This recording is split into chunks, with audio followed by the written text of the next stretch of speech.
While the planets and the stars and the moons collapse. The God smiled down on big homie's conception, but the flow so sick it gave the track an infection, and it feels so good I gave the beat an erection. I bust off like then it's on to the next one. See my message hit the target, it don't need a direction. You can never gas me up, I got fuel injection. Ain't no need to be afraid of the heat, it's just water that I sprinkle on my season. The street France to Florida. The hood gave birth to these concepts. I father gave my life to MC and I probably die a martyr. Skinny man shirt, skinny pants, why bar? Got yourself a nice mohawk, but your flow ain't no harder. Giving you some G, but you still ain't no smarter. You got bagged on the corner, you right back tomorrow.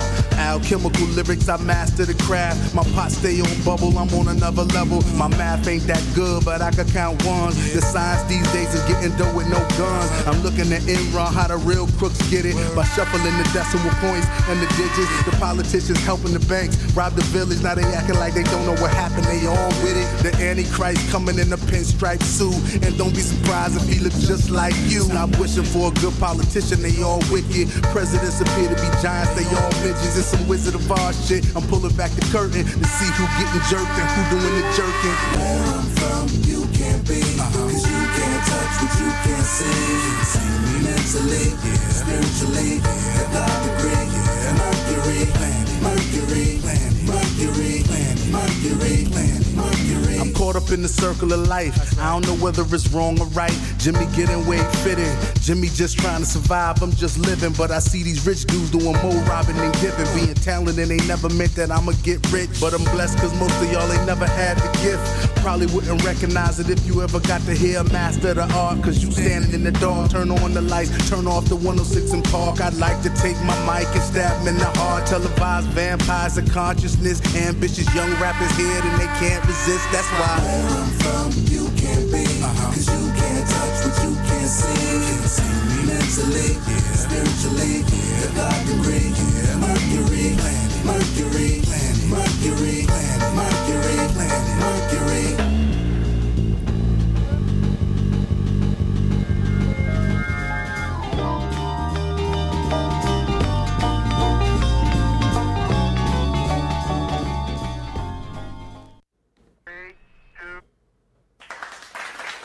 Yo, you know what it is. It's your boy Worldorama. Grindhardtvpodcast as usual. You know, every Sundays, 4:30 to 6:30 or 5 to 7. You know, we own this so we can do what we want. That's just how it go. But we got a special guest in the building today. That music that y'all heard me playing and opening up the show with, it was from Jemini, the gifted one. Make some noise, y'all. Yeah.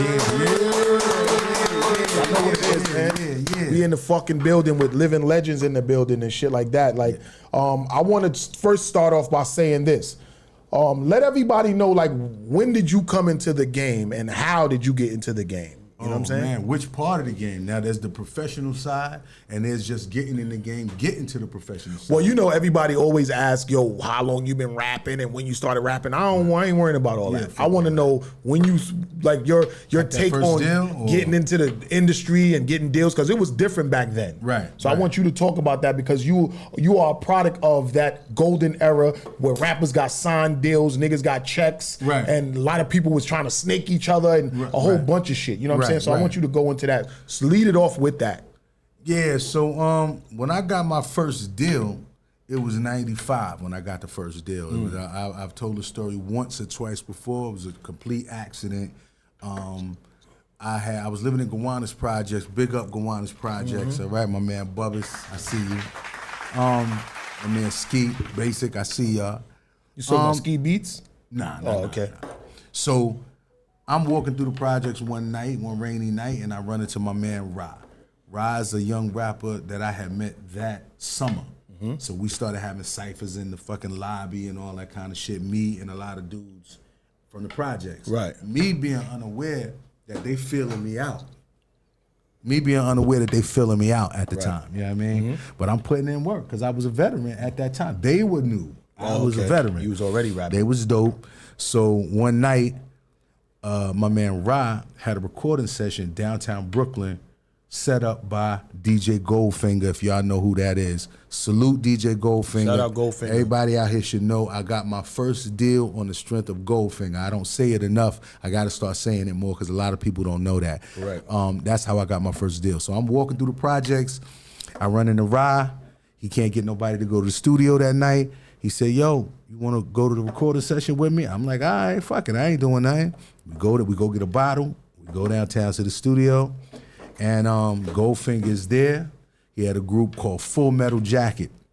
Well, my man Lunatic is in Full Metal Jacket. Right. And right now, his group is Red Rum Republic. As a matter of fact, they threw the show that I was supposed to do last month. So one thing lead to another. I wanna getting on the song, on the B-side of that demo tape. Back when they had demo tapes. And they took the demo tape to the A&R at Polygram Mercury. The A&R heard the shit. He was like, who's that dude right there? They like, that's Jemini, the gifted one.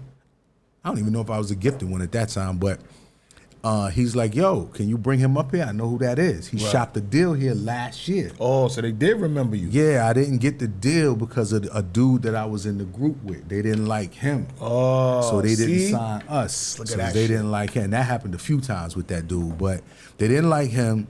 So I didn't get the deal. So when he said my name, the A&R was like, yo, can you bring him up here?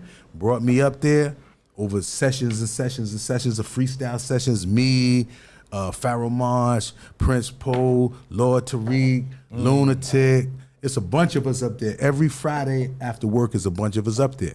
And that turned into the offer for me to get my first deal. But I had been writing for artists long before that. You know? So I remember back in the days where we would go to like certain clubs, the Muse, the Lions Den, the Home Base, and Lions all that. Den, and I it hear was, that in a long and time. it was mad rappers like in the spot, like rappers that are like revered today, like you know what I'm saying. That was so dope and everything like that, and people knew who they were. Bobito and Stretch Show. Yes, like you could go places and all of the rappers would be there because it was no social media, so niggas had to be on the scene. Yeah. Niggas would come to Manhattan and be on the scene to make it happen for themselves and shit like that. Right. And when you speak of stuff like that, like that's what it reminds me of because I remember that golden era. It was the heightened time for hip hop to me. Yeah. And I loved it and shit like that. Yeah, it was different. It was, people might not understand it, and I don't know if I'm eloquent enough to really express it correctly, but it was much more organic. If it felt organic to me. It felt much more organic than the way things are going right now. Not that things are now are any more or less than then, but that shit felt much more organic. Shout out to the Rockaway Twins, you know what I'm saying? They definitely been doing their thing for a long time and shit. They well. Big Stacks, I see you. Know Big Stacks, I see you. But yeah, son. So do you mind telling people like your first record deal that you got with Polygram? What was it for? Like what was it like the particulars of this deal? It was an EP. It was an EP deal. They didn't want to give me an album deal. I guess they was feeling me out. And the funny thing about it is, as we were progressing through the production of the record, I had a lot of dudes that's legends on the record. They're legends now. Minnesota, if y'all know classic hip hop, producer Minnesota, who I heard just got a song on Pharoah Monch's new album, Internal Affairs 2. Shout out Pharoah Monch. Yeah, shout out Pharoah Monch. Prince Poe. Yeah, Prince Poe. Get well, brother. Get well. So Minnesota was on the album. Buck Wild. If you know Digging in the Crates, you know Buck Wild. Buck Wild. He did a couple joints on there. One of my mans that I knew from when I was a shorty over in Lafayette Gardens Projects, my man Ra, and my other man, God bless the dead, the fat man who I went to high school with. I was able to get those guys. That was a beautiful thing, being able to get those guys on the project too. Niggas that I knew from when I first started rhyming, I was able to finally get them the opportunity to get on a commercial release. So yeah, that's how that went. We got the EP done, and things went haywire, but we can get into that story as we proceed. Yeah, but another thing, I'm glad that you segued into that because we were just in here talking, like, you know what I'm saying, before the show started on the lives and stuff about how you plug motherfuckers into stuff. Oh, yeah. And, you know what I mean? Oh, yeah. They don't have that genuine camaraderie for you. Right. Like, you want to get your mans on, you want to get them in the door too as well. Yeah. But some dudes are really around you just specifically and talking shit about you the whole time. Ride your wave. I found that out to get in on something. So give us a little take on that because you've been in the game during that golden era where when you walk somebody up in a A&R's office, they possibly gonna get a deal and change their lives. Right. But they don't reciprocate that back, or even try to keep you in the loop Right. for you to help to still get money with niggas. Like, Absolutely. So let's talk about that, man, because you from that era, so we know. I tried to, all of the cats that I mentioned at the early part of the story from Gowanus, there was a few of them who I was really fucking with, around the way. Right. And I was taking them on my little rap journey and shit, because my journey started way before them. So I was on B-Cat and this and that and all kind of shit like that. So long story short, I took a group of them up to the label with me. The idea was for, off the strength of me, to get them deals as well. Deals that I would be involved in on a business level, right? One day I find out that they done been coming up to the, I guess they already got the number on the low of my A&R, and I find out that my A&R is trying to produce a project with the groups and individuals that I brought up there to try to get a situation for them and myself. And so I find that out. I was kind of pissed about it, and we all kind of fell out behind it. But what they didn't understand is the label had already had a financial investment in me. This a business. They wasn't going to fuck up the money that they already put in the project to make this project pop, because y'all niggas is down with the A&R. Right. So once I separated myself from that project, and then the A&R left the label, they shit was pop after that. Oh, see? But now the relationship between us is pop too. So anything that I do going forward, y'all can't participate in. I'm not gonna bring y'all in, because y'all was trying to do something and cut me out where I was trying to cut y'all in. And I don't think you was wrong for that, because you what's that saying? Fool me once, shame on me. Fool me twice, then I'm an asshole or dumb motherfucker. So when you try to plug motherfuckers into situations, because dudes will be around you and they'll try to act genuine all day. Like they genuinely there for you and shit like that. But a motherfucker really only want to get in off of your coattail, off of what you have to offer, and then they want to make it their situation. And don't even hand down like some type of gratitude or anything like that. Because if I plug you in a situation where you now plugged into a better situation that you was at, and you getting money off of it and everything like that, yo, I need people you need to let me know, first of all, that you doing that. Second of all, whatever you getting off that, I want in. I want in. Like, and I'm not wrong for that. I'm not wrong for wanting in. You're not wrong. And this is why a lot of people sign niggas to these contracts. And people be mad saying, oh, this nigga jerked me with my contract. But yo, was you gonna jerk him first? Because you was gonna jerk him first. If he didn't sign you to that Raping You Records deal, you was gonna get in that situation that he plugged you into and jerk him out of a situation. That's a fact. The fact that he signed you to that Raping You Records deal first, he got you first. So you gotta understand, it's not always, like a lot of people be complaining about them deals that they got through Diddy and all that. But if Diddy didn't sign these niggas to these deals, y'all niggas would have got on and said, fuck this nigga. Now I'm not condoning all of the shit that he did, but yo, it's a business first. And you gotta keep your shit business savvy. Because it's always a nigga that'll try to cut you out of something if you don't get your shit solidified in the beginning. But bust this, you know what? I think before you even get to the business, I think the shit is so corrupt, or started being so corrupted at that time, that people forgot what friends are. They forgot what friends are, how friends business with each other, right? There's no friends in there. But guess what, though? You know what I mean? It's that way because we participate in the fuckery. If I don't fuck you, right? Say me and you go do something, this and the third. I'm like, well, my man got a show over here, and I'll plug you in with him, and then shit pop off big for you, right? You can always say, yo, I got to make sure Jim get a little piece of that. You can do that. The business, the way it is right now, dictates that it's not done that way. But if we participate in that other man's fuckery, that's why we wind up fucking ourselves. Because when the bottom fall out, what go up must come down. And when the bottom fall out, you ain't got nobody that's there for you now. You have nobody that's there for you now that's gonna be like, nah, that's my man, blah, blah, blah. Niggas is like, fuck that nigga. And now it's a wrap. But see, that's the problem with a lot of you bottom feeders. Y'all are getting good with a dude that's connected, like myself, like you, like Math, and y'all will see something. Y'all will get connected to somebody that y'all feel is bigger than us. And then y'all will jump ship and shit on the people that plugged you. But in all actuality, I'm still the plug. You really don't know how strong my arm is until you fuck it up and you realize that you can't go nowhere without me. You can't. And that's just what it is. Yo, we Grindhard TV podcast. We here with Jemini, the gifted one. If y'all got anything y'all want to say about the topics we talking about, y'all can call up 516-540-1684.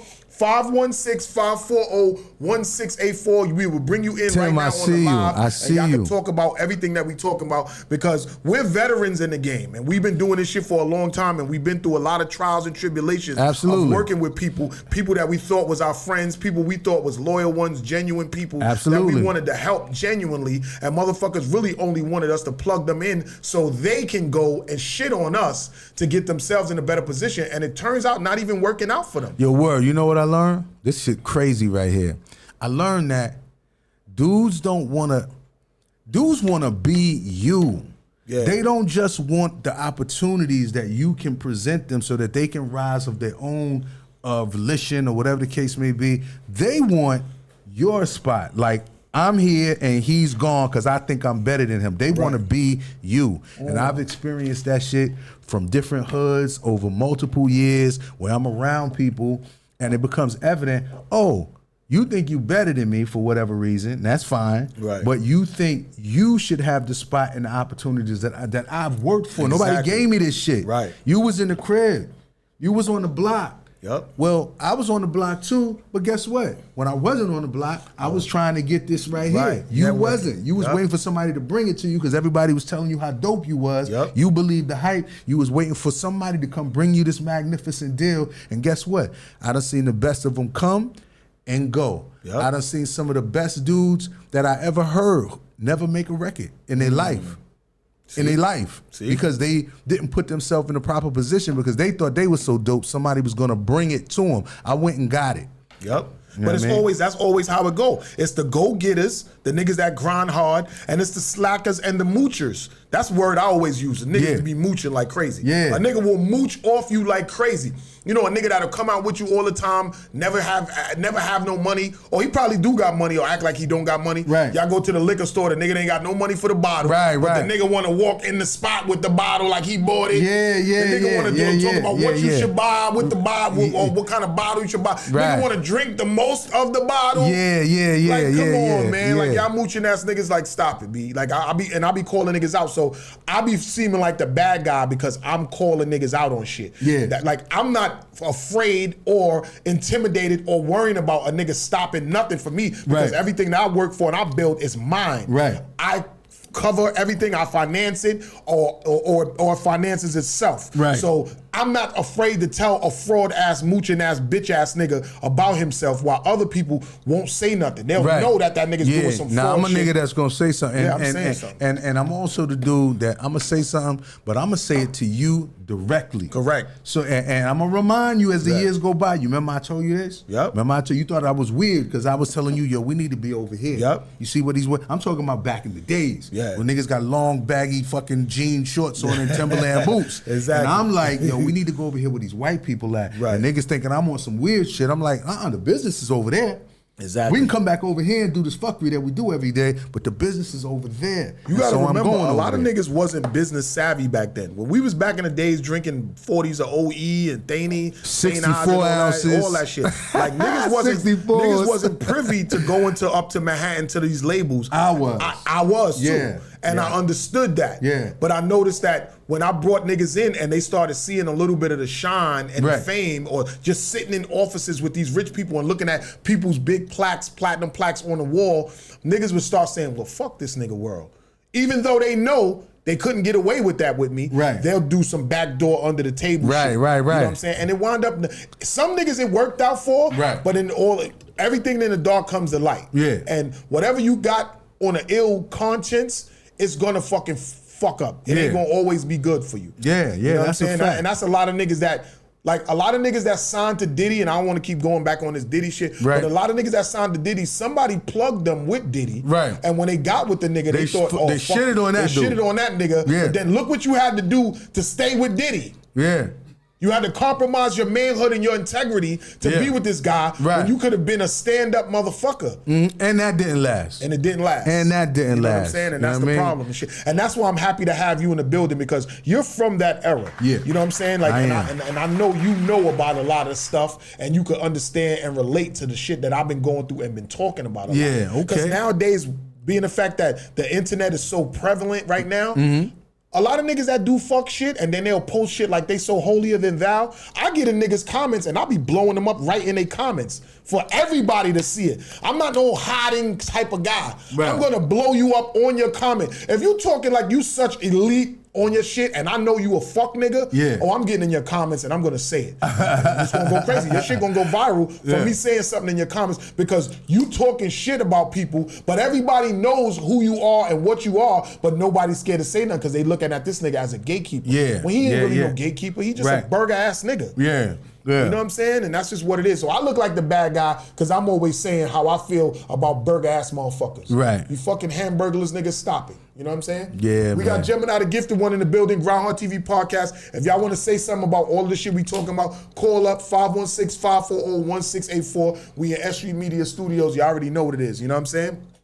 So look, when I first heard about you, I remember hearing, I'm the gifted one. I'm the funk soul sensation. And I was a hip hop head from the very beginning. You know what I'm saying? Like me and hip hop is damn near like the same age type shit. So I grew up with it. I loved it. And when I moved from Brooklyn, when I was a young kid, I moved to East Elmhurst, Queens. Now I tell this story all the time and people know I had my OGs on here that was definitely co-signing exactly what I was saying.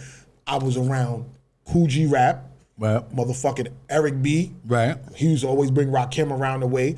Salt and Pepper, Kid and Play, Herbie Lovebug. You know what I'm saying? Kwame, Beat Nuts. And they would bring all of the other rappers around. You know what I'm saying? So I grew up on this shit. I love this. You know what I mean? All of these years, Grindhard TV is in its 20th anniversary, but me as an artist, I've been rapping over 30 years. I started off dancing for Lady of Rage because my guy, Black Russian was on here. He used to manage Lady of Rage. I was like his shorty. She came from Virginia, came to Queens, East Elmhurst, and she needed dancers. And me and my man Young was dancing for her. I was a dancer myself. We all started off dancing. Peace to E-Boogie. Me and E-Boogie was talking on the roof that night. That's right. That's what we was talking about. So y'all was dancing for Nice and Smooth in them, right? E-Boogie and them danced for Nice and Smooth, but I was kind of like freelance. I wasn't in no group, but I just used to go to all the different clubs that we used to be. I know Pete. He's from East Elmhurst. He was the Mop Head. You know what I'm saying? Peekaboo, Keenu, Henry, Sean and Kenny, Cool G Rap dancers. Yeah. I need to get I think it was Kenny. Richie. My man Richie. There was a lot of motherfuckers, man. Marquess. What's up? Shout out Scuba Scrap. They was elite niggas right there. Shout out Johnny Handsome. I mean Johnny Famous. Johnny Famous. You know I got to shout out my man. I need to get him up here. My man, they call him DJ Brooklyn Rich now. He used to dance for everybody, but I remember when, I remember this shit vividly. When EPMD came out with that "You Gots to Chill," and my niggas was in there doing it. I said, "Oh my niggas, yeah." It was good times. Yo, son, I ain't gonna front. All you youngins right now, man, y'all don't understand like that golden era, man. I know it's not y'all time. That wasn't y'all time, and y'all wasn't here. Y'all was in y'all daddy's balls. But yo, that time, y'all missed that shit, man, because it was a flourishing time, and checks was getting cut like crazy. I ain't gonna hold you. Like you roll up in a label. Like nowadays, labels is struggling. They killing niggas with the streams and all that, giving niggas less than a half a penny for shit. But back then, when you walk up in a label and like what he was saying, he would bring dudes up to the label. Labels was cutting checks and giving niggas over 50 to 100,000. If you was dope, getting that money. If you was dope or you had something different. If you was dope or you had something different. You can get a deal. But you had to prove yourself. See, at that time, you had to prove yourself. We're living in a time now where you don't have to prove yourself. You could just go viral online. You could just go viral on whatever. You don't have to prove yourself. At that time, I used to call it, a warrior priesthood class because you had to prove yourself to even be in the spaces with niggas who was really nice when it came to rhyming. In other words, this is something that I think a lot of young artists or younger artists don't know because nobody told them. There was a time when it came to a cipher that if you weren't already recognized as being of value enough to be in the cipher, you couldn't get in the cipher. You couldn't just walk up and be like, I rhyme too, and let me get in the cipher. Get the fuck out of here. They'll run your ass out the park, and you wasn't getting in the cipher. You had to be somebody that was of a certain stature, whether the neighborhood knew you, whether the city knew you, whatever the case may be, you had to have a certain stature to be able to get into the cipher. Stature, for anybody who don't understand what the fuck I'm talking about, you had to have proven yourself as an MC. The MC is an extinct species except for The Last of Us is here. Correct. And there's a few young artists who are, like Kendrick is an MC. You know, there's this other group. They remind me of Leaders of the New School. They some young guys. One of them, that nigga's up top. He got the dreadlocks that sit high up on his head. Are those the guys that be on social media and there's 4 guys? Aren't they the kids of like Wu-Tang members? No. It was a what's it called? From California. I love these dudes. I can't remember their these niggas names, is fire. but I love these dudes. But And they be I'm sitting saying at a that to table say, and they all be rapping? Yeah. them And there's niggas one is of them dope. that go in. Yeah, and he yeah. remind me of myself. He remind me Yeah. of Busta Rhymes. He remind me of myself and shit like that. So there are some MCs around. What I love is, and I gotta say this, I love the fact that we've come full circle and entered into a space where MCing is now revered and respected. So you can have a hot record, nothing wrong with that, get your money, but we in a time now where there are some younger cats who are trying to be nice with the lyrics and have a hot record, not just have a hot record. Right. If you get your money with the hot record, I don't give a fuck. Mumble, whatever. I ain't on that bullshit. I ain't on that hip hop bullshit. But I'm gonna definitely give a salute to the dude that's trying to make quality music, and he's spitting lyrics, and he got delivery, and he got a voice, and all these other elements of MCing that are not discussed, so dudes don't even know that they're relevant. Because I can go down the lineage and show you, well, this nigga had the dope voice. This nigga had the dope voice and the dope delivery. This nigga had a dope delivery, but he had a weak voice. This nigga had the songs. This nigga had the hooks. This nigga had the subject matter. This nigga had, there's areas and there's levels to That this nigga shit. Guru said it in one of his songs, R.I.P. Guru. He said, it must be the voice that gets you up. Yeah. It must be the voice that makes you ill. If you ain't got the voice, you better just chill. Yeah. and dudes, these little principles are not discussed openly so that some young dude can hear it and be like, oh, word? I never knew that. So there's levels to the era of the MC. It has returned. I don't know how long it's gonna last. I but think it's gonna be here I know for a I'm while. taking advantage of this shit. Yes. That y'all made a space where now, and I'm gonna say this to you. I don't know if you noticed it, but you might have noticed it. Now a lot of rappers are doing little short performance videos where the mic is hanging in front of them. Correct. They doing that all That the is happening only because the era of the MC. That's an MC thing. That's not a rap thing. Right. That's an MC thing. So the fact that we're at a time now where the standard has become, whether you're an OG or a new nigga, to have a mic in front of you while you spitting these bars. Once that mic is in front of you spitting these bars, it changes the dynamic of what's about to happen. Now you know people trying to hear you rhyme. Now, they're about to measure what the fuck is coming out your mouth if you hang a mic in front of yourself. All of that is shit from the genre of MCing, which is not the same as rapping. I don't mind because there are some dope rappers, I could name them if I wanted to, Right. but I just want to make the distinction that there is a difference. It's a significant difference. Kendrick is proving that right now. Thank you, Kendrick. He's up front proving that. Thank you, Kendrick. And you know, you don't have to be an MC. You could just be a dope songwriter. You can be a dope rapper. I think Mace was an incredible rapper. I love Mace and I love his records and I love his song covers, but he wasn't an MC. Pharoah Monch is an MC. Right. Okay? But Mace, he had some bars and shit. No. When he was Children of the Corn, Wait, listen he to me. had some shit. Listen to me closely. And this is where Right. the confusion comes in. People think when I say this dude is a rapper and this dude is an MC, that it's a slight on the rapper. It's not. It's one person is a long distance runner and one person is a sprinter. They both runners. They both can get a gold medal, but it's two different things. If you listen to a rapper, the rapper is not often concerned. Murder Mace. The Murder Mace, yes, was an MC, absolutely. 50 Cent, when he started, MC. Right. And he proved it. I'm gonna say something right here. I've said this in private. I've never really said it in public. When 50 Cent got on that record with what's the dude from Cali? What's the guy name? The OG, the G. He was down with G Unit from Cali. I know you talking What's about. my man from Cali? He's still alive though, with right? the 'Cause I tattoo think on his face. G Unit, Young Buck, Yayo, Lloyd Banks. I think he got killed or something. The cat from Cali, my nigga from Cali. Game. The Game. When 50 did the record with Game, now this I'm gonna teach y'all something right now. Y'all gonna learn today, right? Check this out. Most people never even understood the distinction of what took place on that record. So on This Is How We Do, 50 spit his shit, right? Beat Crazy, 50 spit his shit. Game spit his shit. I'm not even going to go into who wrote what because, you know, to my understanding, 50 helped Game write his part or he wrote his part. I'm not even talking about that. Hook. Right. I'm not even talking about that part.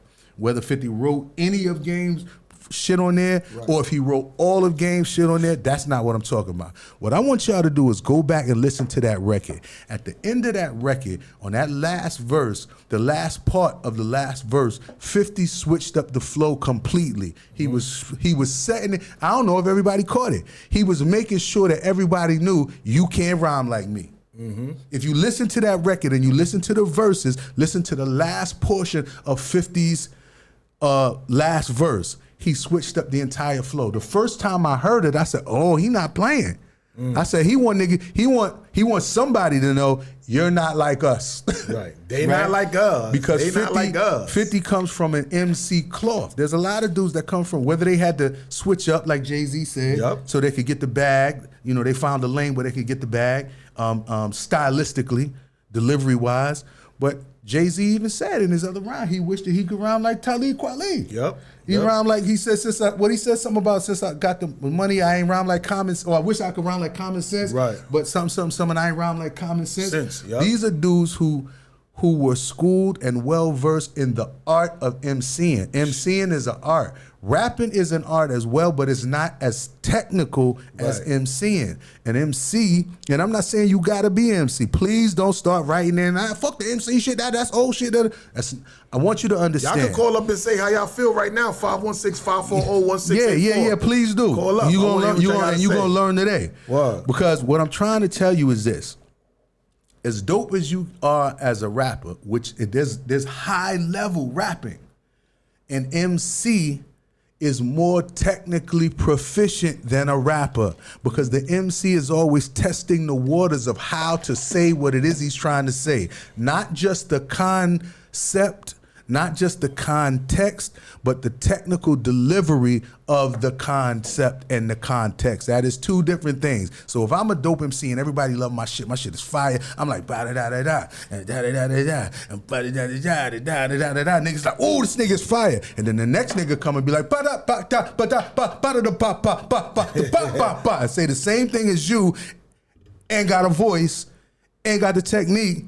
I'm telling you live, I've seen this shit 100 times. I remember, I ain't gonna say the names, but I seen a successful MC rapper here in New York go to London. He went to the record store down there. I forget that part of downtown London, in the center of London, but my man's had a record store over there, and they used to have these ciphers. And I forget the artist's name, but if I knew it, I wouldn't say it on the air. But he came down there, and he got aired the fuck out. And this dude was known for having bars. I'm gonna tell you in your ear, you gonna bug out. So I'm gonna tell you something even better. This dude was known for having bars. He came down there and they had nothing but MCs. Nothing but. These niggas ain't had no records or nothing, but these niggas were MC. Aired him the fuck out.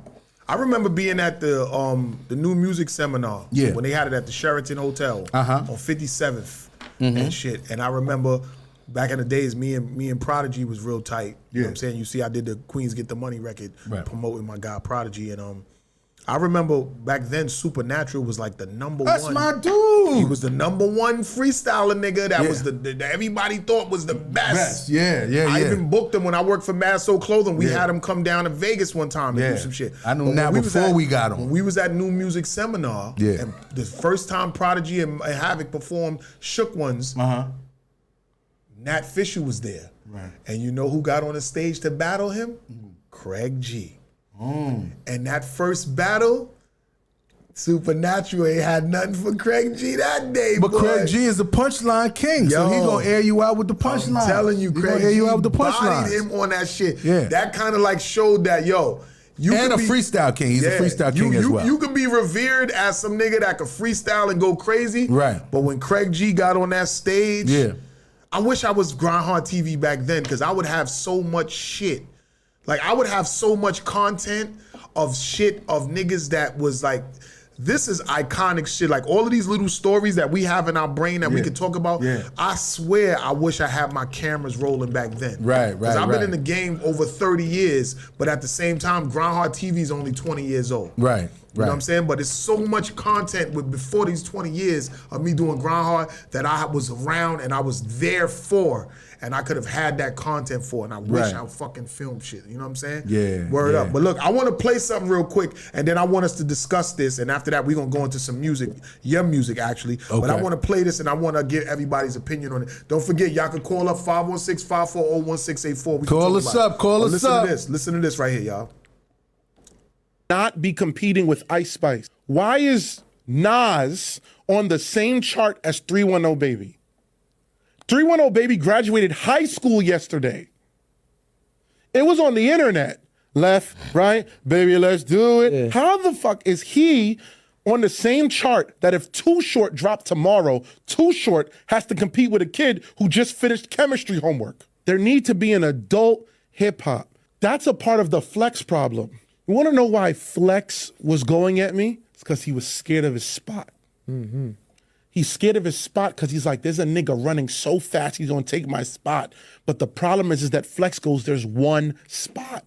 There shouldn't be. He's an icon. He should have graduated. But where does he graduate to? Why can't Noriega drop a new song? Why can't Snoop Dogg drop a new song? Why can't Jay-Z, Nas, Styles P? Why can't they drop new songs? Because they don't want to be competing with these kids and putting out an album and be like, Sheek Louch does this amount. It's not fair. They're not even aiming for the same demographic. But in all fairness, we are seeing people like Killer Mike have like be in positions where you can win. You're Killer older. Mike won at the Grammys. Killer Mike did not win to the masses. His records are nowhere. The people are not playing it. They're not in the club. They're not getting embraced by the younger demographic. Killer Mike's record got highlighted by the music curators of what the Grammy board is. All right. Oh, I got a comment about that was Punch. This is the guy that's a DJ. He's also on thisis50.com, and he was saying what he felt about how there needs to be our own lane for the eldest men rappers, and niggas shouldn't be competing with these younger guys, and that Killer Mike, he won all of these Grammys, but his record's still not resonating with the people. I agree with that. What do you have to say about that? I disagree with I think the first part is flawed, but the Killer Mike part where he said that's with the curators and all of that not resonating with the people, I think that's accurate, but it's for the reason that I'm about to say. I don't believe there should be a category for elder statements of hip hop and adults and so on and so mature rappers that are. The issue is an issue of genres. That's the problem. So if you had shit split up in categories like, you see my shirt? Can y'all see my shirt out there? Mm-hmm. I want y'all to see that shirt. 100% certified. It says 100% certified classic hip hop. That's my brand. Now, what do I mean by that? Classic this is two different things. Classic is something that will hold its value over time, okay? It's gonna hold its value over years and years and years. That's a classic. Doesn't matter what genre the song is in. But what I do wanna say is there should be a genre for what is called classic hip hop. Classic hip hop and drill and trap are not the same thing. And now they got a category for the country rappers as well. Country rappers have another one, right? We know that there's been pop hop for years. It's kind of been like a negative tag they could put on somebody. Oh, that's pop hop, this, that, and the third. But if all of these categories were there, we wouldn't have the issue. The issue would be simply, is the elder statesman making good, sound, credible, classic hip hop? And is the young cat that's coming in or the newer cat that's coming in, if he's making classic hip hop, is it good, sound, classic hip hop? Not if he's old and he's young, because we got this ageism thing that's going on, and I see it all the time where a young dude will come along and do the rhyme style of somebody like Too Short and nobody say nothing, and then an OG come along and do the same style, like that's the old shit. What the fuck happened? It's the same exact style. There's nobody coming forward saying, let me play these two records for y'all. And play the two records and say, that's the same rap style as this dude was doing 20 years ago. So it can't be invalid here and valid here. Correct. The question is it a good record? Is the OG Statesman making a good record in his genre? If the genres were defined, it wouldn't be an issue of who's young and who's old. It would be an issue of what's good and what's not. And that goes for every genre, because 20 years from now, the country rap shit that's happening right now, there's going to be dudes who are elder statesmen in that, and then there'll be some new dudes 20 years from now. The question should be, if that new dude, if the OG makes the record 20 years from now in that same lane, is it a good record? It's not valid because he's an OG. That's what's happening. What's happening is ageism, and people are getting classified as this or that based on two things. One, being an elder statesman, right? You're already getting pushed to the side. That's ageism. Right. And then they're not even listening to the quality of your music because you've been aged out. That's what's happening. So I'm the first to say, if an OG make a record and I don't think it's fire, I ain't gonna blow him up on the air. But if me and my man are sitting there talking, I'll be like, I don't really like that record. I love that dude's catalog, but I don't like that record. But guess what? Listen closely.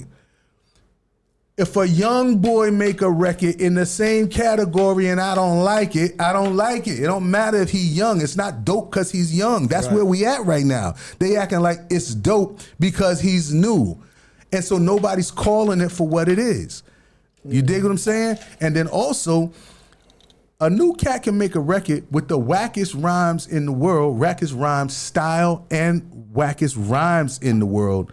But the hook is hot and the beat is hot and it's a hit record. And guess what? I'm all right with that too. But let's call it what it is. Let's not conflate it. Us as elder artists in the game, we'll call something out or give our opinion on it. Right. And they'll say, oh, we old niggas that's hating. That speaks exactly to what I'm saying. Right. That's ageism. Right. Because you are elder statesman and you saying this, that's like, I don't want to listen to my mother, Mom. You don't know what you're talking about. 20 years from now, you like, everything my mother said was right. Yep. I'm on that same shit. If we get these genres correct and begin to filter the music through the correct genre, like he was just talking about, he said, why is Nas in the same category as whoever? Right? I can't remember who it was he was talking about. He said why, but it's a new artist, right? He said, why is Nas in that in the same classification? That's the problem. It's not that Nas is older and the person is younger. It's the two songs don't go in the same lane. Right. That's the problem. The fact that whoever the powers that be are doing that, I think they're doing it on purpose. I think they're doing it intentionally to make whatever they want to bubble to the surface and make the money, get the money. So they aging us out because Nas, the style of his record, not the age of the artist, the style of his record has a lane. So if that other artist that he mentions, music, does not fit in that lane, now we got to ask the question, why are they in the same lane? That's the problem. But I also think about stuff like this because Nas to me is my favorite. Right. And I still think lyrically, a lot of these young boys can't fuck with him. Right. So even though Nas is older, he's still out rapping a lot of these young boys. Like for instance, last night I was at an event, right? And it was like a kind of like a competition. I was actually there as Grindhardtv, but I got music out. Right. You know what I'm saying? The link between Volume 8 out right now on all streaming platforms. July 28th, the release party, pool party is coming up. You're invited if you want to pull up. Absolutely. You know what I'm saying? And shout out Scenario from Power 105. He's on Power 105 5 days a week or whatever. He was there, one of the judges that was there. Shout out Itsu, shout out Lazarus and everything like that. And we were all there. I did my thing. It was a couple of other golden era sounding artists there. Right. But then a female came in there, which I like her too. She sounded dope. She looked as sexy. She had a little leopard print short skirt on and was dancing and doing her little movements and shit. Right. And she the one that won. Right. Right. So now Scenario is going to actually start blasting off her record and doing things of that sort or whatever. And she came more so at the end. Right. So everybody was in there vibing, doing our thing. And when she came in, she did her song. To me, she sounded like a mixture between Nicki Minaj and Ice Spice. But she did one of those, I think she did the Material Girl sample over. It's Right. on my live. You could go to Grindhard TV Live or Worldorama Live, and the show from last night is on there. You could see the girl perform. I forgot her name, but I'm gonna bring her up to Reggae Passion Tuesday, Right. where she could perform that song on my platform as well. Although she was already on my live on my platform, Right. And I felt like she was chosen because she had that new era sound. Right. She was doing drill, but she sampled what was it? Material Girl, Cyndi Lauper, or some type of song like that. Did you She feel killed like it was the best song of the night, the best set of the night? She was good, but I don't think that she was the best. Gotcha. But she Gotcha. had the sex appeal. Right. She had the outfit. Right. She was moving like how the girls be moving, because a girl could just stand in the club and move, and she wins. Right. But Right. I feel like she came in, she did her thing. She you know what I'm saying, and she was picked because she had that drill sound, and she was a female with the body language and everything like that. You know what I'm saying? And But if that song was if what she did was placed in a category, my issue stays the same. There's a category for that.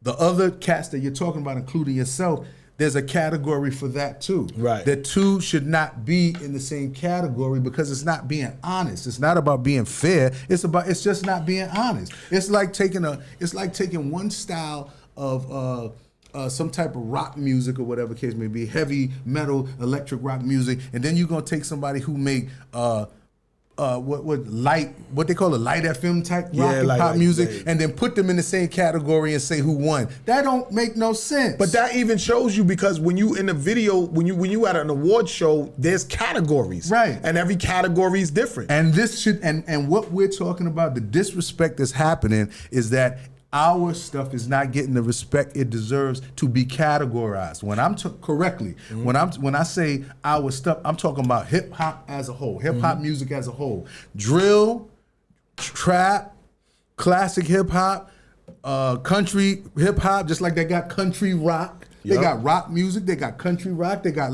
how come those shits all get categories, but our shits don't have they just lump it all together and say this person won. That person is winning because of what you're talking about right now. Exactly. It's not because they're being judged against other shit that's in their lane. They create those other lanes for themselves. Country rock, light rock FM, hard rock, heavy metal rock. They make them lanes for themselves, but not for us. Right.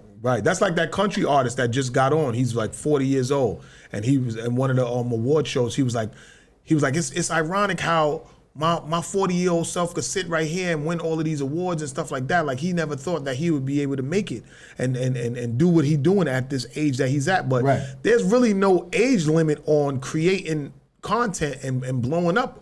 Like they say, of course, fucking what's that dude named Bruce Springsteen just made a new record with this other young dude. And Bruce like, Springsteen come is like on, in what the the 70s fuck? or 80s or something like that. Yeah, I mean, you gotta. There's a through line that's happening here in everything we saying.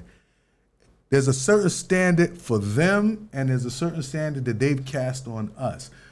The Paul McCartney can make an album right now. Nobody's gonna be talking about his age. Billboard magazine is not gonna be talking about his age. They're gonna be talking about the quality of the music. And they're gonna be praising that he's still making that kind of music at his age. And so the question is, why is it that the elites in our hip hop category are not standing up for the music and saying, we see what y'all doing over there, why aren't y'all holding us to the same standard? Why is it Billy Joel can continue to make records and Mick Jagger can go make a record if he want to, and Paul McCartney can go make a record if he want to, and we can go on down the line. Nobody talking about age, they're just talking the quality of music. You come over here, it's all about age. Suddenly it's all about age. Right, that's crazy. What is that?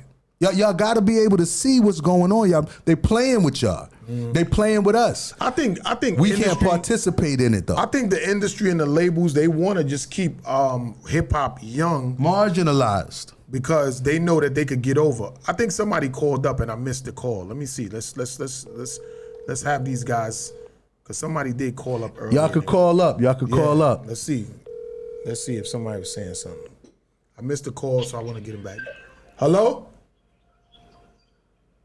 Hello. Yo, what's goody? This Grindhard TV podcast. What's up? It's the podcast. What's good? Yo, what's goody? We here with Jemini, the gifted one. We want to know what's good with you, man. Man, I'm chilling, man. I'm outside right now. I was hoping to make it over there, but I ran a little late with my meeting. How's it going? Oh, that's Jube. That's my first DJ. Yo, that's Grand. That's GML Rockwell. That is my first DJ. Just like I told everybody earlier that I got in the music business on the record deal side because of Goldfinger. I got in the music business, period, because of that man right there. When I was 13, 14 years old, that man right there, GML Rockwell, was taking me to the recording studio with the little Dan Supreme money, and we take us downtown Brooklyn, me and J. Cool. That man started my musical career, my ascension of trying to get my first deal and all of that, and making beats and on the first drum machines and all of that. So that's who that is. That's GML Rockwell, y'all. Yo, shout out GML Rockwell, man. Yo, what you got anything you want to say about the state of hip hop and things of right now? I think the state of hip hop is missing Jemini, the gifted one, man. For real, I mean, because I went away when he was at his start. And I didn't really get to see him grow, but I know what he is capable of. He can take over the world. So do you feel like right now that any artist at any age from any genre could really make it happen? It's really all about you got finances to invest in yourself and making the right power moves and having people supporting you, right? That's an actual fact, but all in itself, you also need the right kind of music. Because kids don't really listen to what we saying nowadays. They listen to the beat. Genre. You know, so the idea of hip-hop has changed, because you hear a lot of people just saying nonsense, and they're successful. So, you know, the mentality of hip-hop has changed from the cultural aspect of it, because it used to be a platform to get your message across.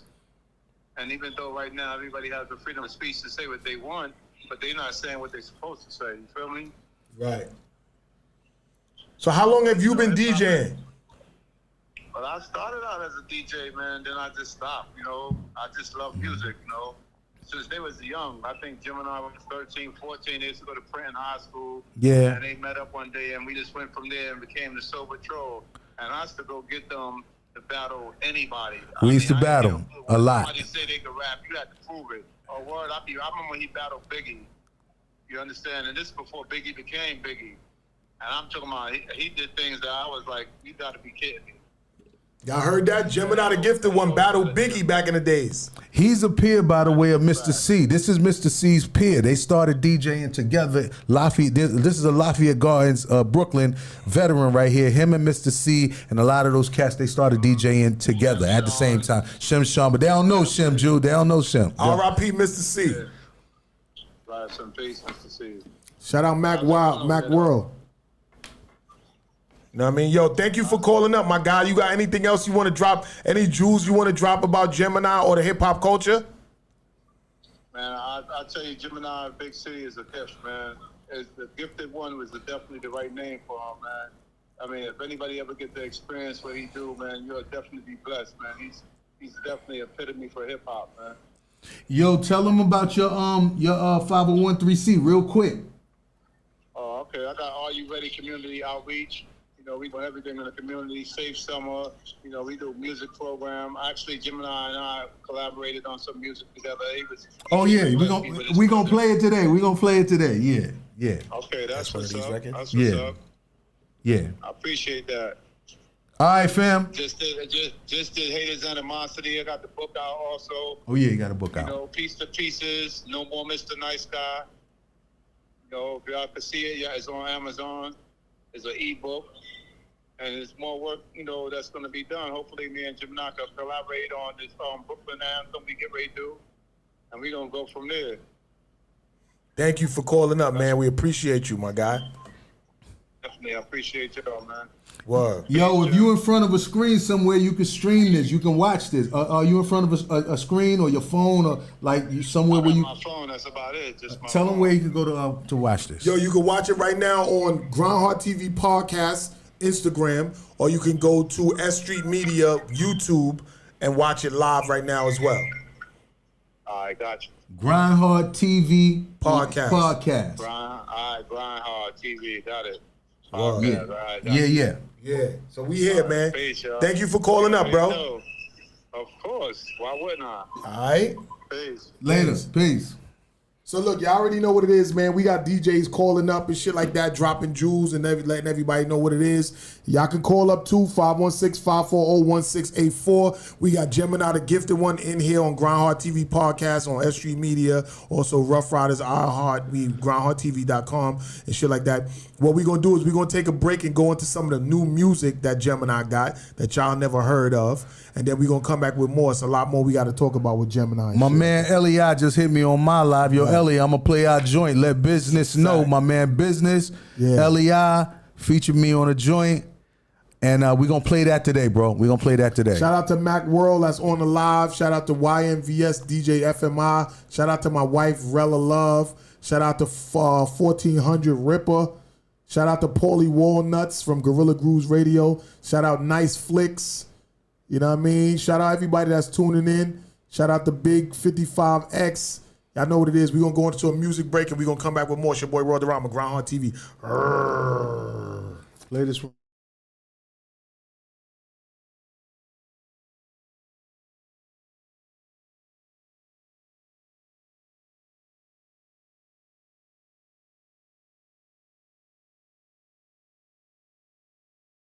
All that they take from you, that's what we gift you with. Devils and deities know what to do.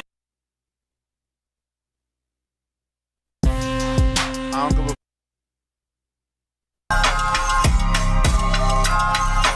We are magnificent, they on some wickedness. We stay consistent while they always switching it. All that they take from you, that's what we gift you with. Devils and deities know what the difference is. We are magnificent, they on some wickedness. We stay consistent while they always switching it. All that they take from you, that's what we gift you with. Devils and deities know what the difference is. We are magnificent, they on some wickedness. We stay consistent while they always switching it. All that they take from you, that's what we gift you with. Devils and deities know what the difference is.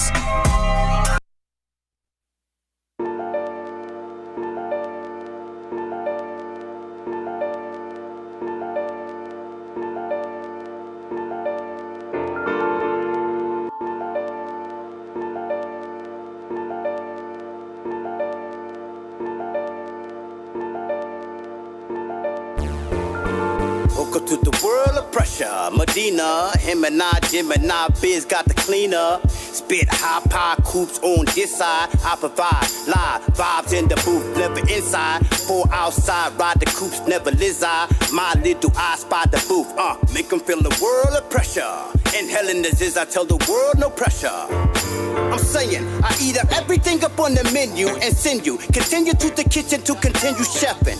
Not only will I kill you, I hide you. Divide pies by two guys just to goodbye you. Fool, I might lose my cool and make February feel like it's June. The psycho in me make me not budge. The hood in me make me wanna give everybody love. I might go with it's not love, just to prove to you that the whole world need a hug.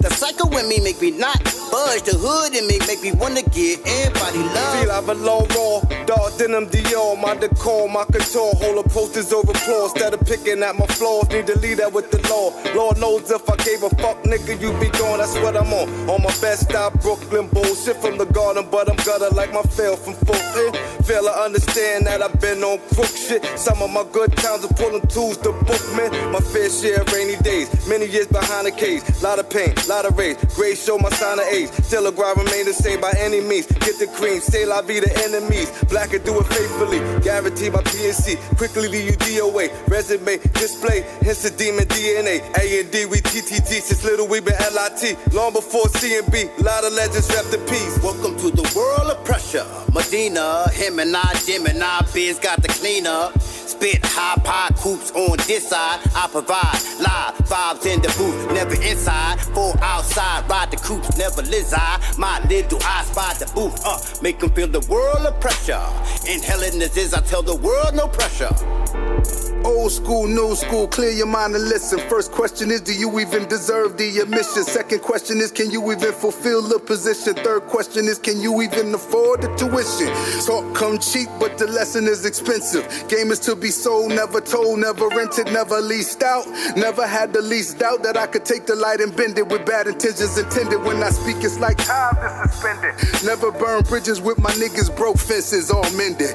I don't do religion, I just meditate the prayer and stand on my square. I'm the dragon slayer. Whip it, make cake, add another layer. Yeah, this shit is easier than breathing air. Fashionada with a style so saucy. It's spicy, but cool to the touch like it's frosty. Get off me, for this I pay the price. You have no idea what it cost me. Little East New York homie that's mashing mommies and Marcy. Busting bitches in bed, start cutting them in Canarsie.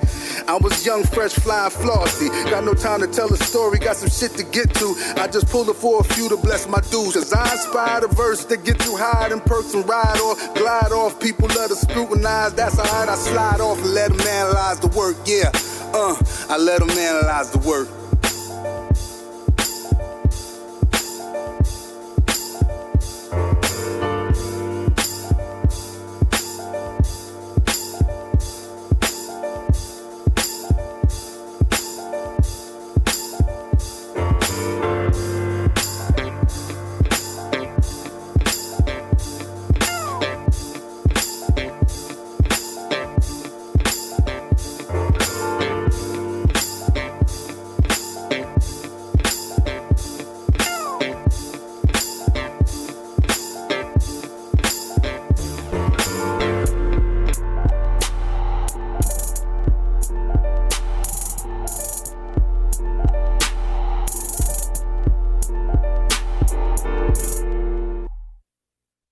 Moments.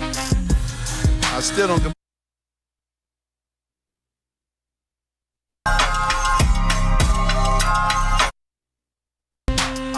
fuck moments. I still don't give a fuck.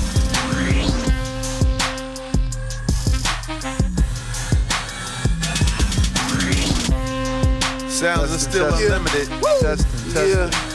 Jemini Patrol shit. Testing. Disco Big City. J. Cool. Gemini. Big City. Listen, I don't give a fuck moment. Y'all gotta excuse my French, but I speak English, Spanish, German, all kind of shit. I hope y'all learning.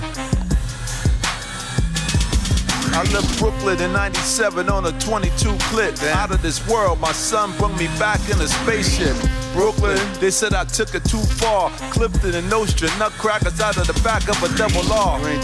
Shit, and that's when I touched down. All these years I need a bust down. I stopped smoking weed, so I don't need no Dutch now. My attitude is fucked up, I guess I'll give a fuck now. The way I touch her, she said it's a plus now. What language do you speak? Russian when I fuck now. That's crazy. I guess I'm just a nut now. So when I pull up on they block, niggas duck down. And to the coast is clear. What I grossed this year, I did the most this year. Okay. Yeah. And to the coast is clear. What I grossed this year, I did the most this year. Yeah. I pop about the bottle like a genie. Skin tone, cocoa brown, caramel, creamy. So you niggas, I was back, but you didn't believe me. Now my brim hat game crack every time you see me. My style drip, city stay lit. Usually I'm humble, but today I'm talking shit. I got a reason to be conceited. Right now I'm feeling cocky to the sisters and daddy, to the mommies and poppy. I do not do karate and I don't fuck with Pilates. But if you pull up beside me, I might just get me a body. Boy, 24/7, I'ma keep it OG. You ain't paying, nigga, you ain't getting nothing for free. The coast is clear, and I'm the host this year. And you can quote me, nigga, I'm doing the most this year. The coast is clear, I'm your host this year. And you can quote me, nigga, I'm doing the most this year. The same thing, yeah. It's like the vision in your eye socket. See me in something sick, the same thing, I got it. Black ops, I pit flocks on your block, I've been about it. Shit, I'm still that diamond that's dirty, and thousands of pounds of pressure, it don't unnerve me. And plus I'm so swervy, the chick in the whip is so curvy. Fuck that, I don't think they heard me. Said me, I'm N-O-G-E, so y'all know that my words be B-O-N-D. Golden, crash land on my foundation. Nigga, you make a scratch in my surface. Biatch, not even a dent in the armor. I'm more like Barack, I send my shell through the llama. Get it? GML doing the most this year. Cause what I grossed this year, I did the most this year. I guess the coast is clear. Wait. Cause the coast is clear, and I'm the host this year. And you can quote me, nigga, I'm doing the most this year. Yeah, the coast is is clear. I'm your host this year, and you can quote me, nigga. I'm doing the most this year. Now your man up. Yes, I've been broke. Had a couple dollars. Touched a little coke. Now I'm squared up. I be working on them bags. Hustler with culture. I'm a merchant selling swag. West Coast, East Coast, champagne toast on them boats. Ain't no time to waste. I'm doing the most. Okay. Took a lot of losses. I decided I'ma win and live the American dream. You better come on in, nigga. Yeah. And to the coast is clear. What I grossed this year, I did the most this year, nigga. And to the coast is clear. What I grossed this year, I did the most this year, yeah. Most this year, my nigga.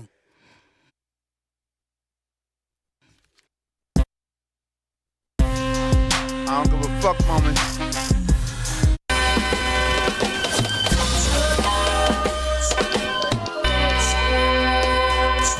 Yeah.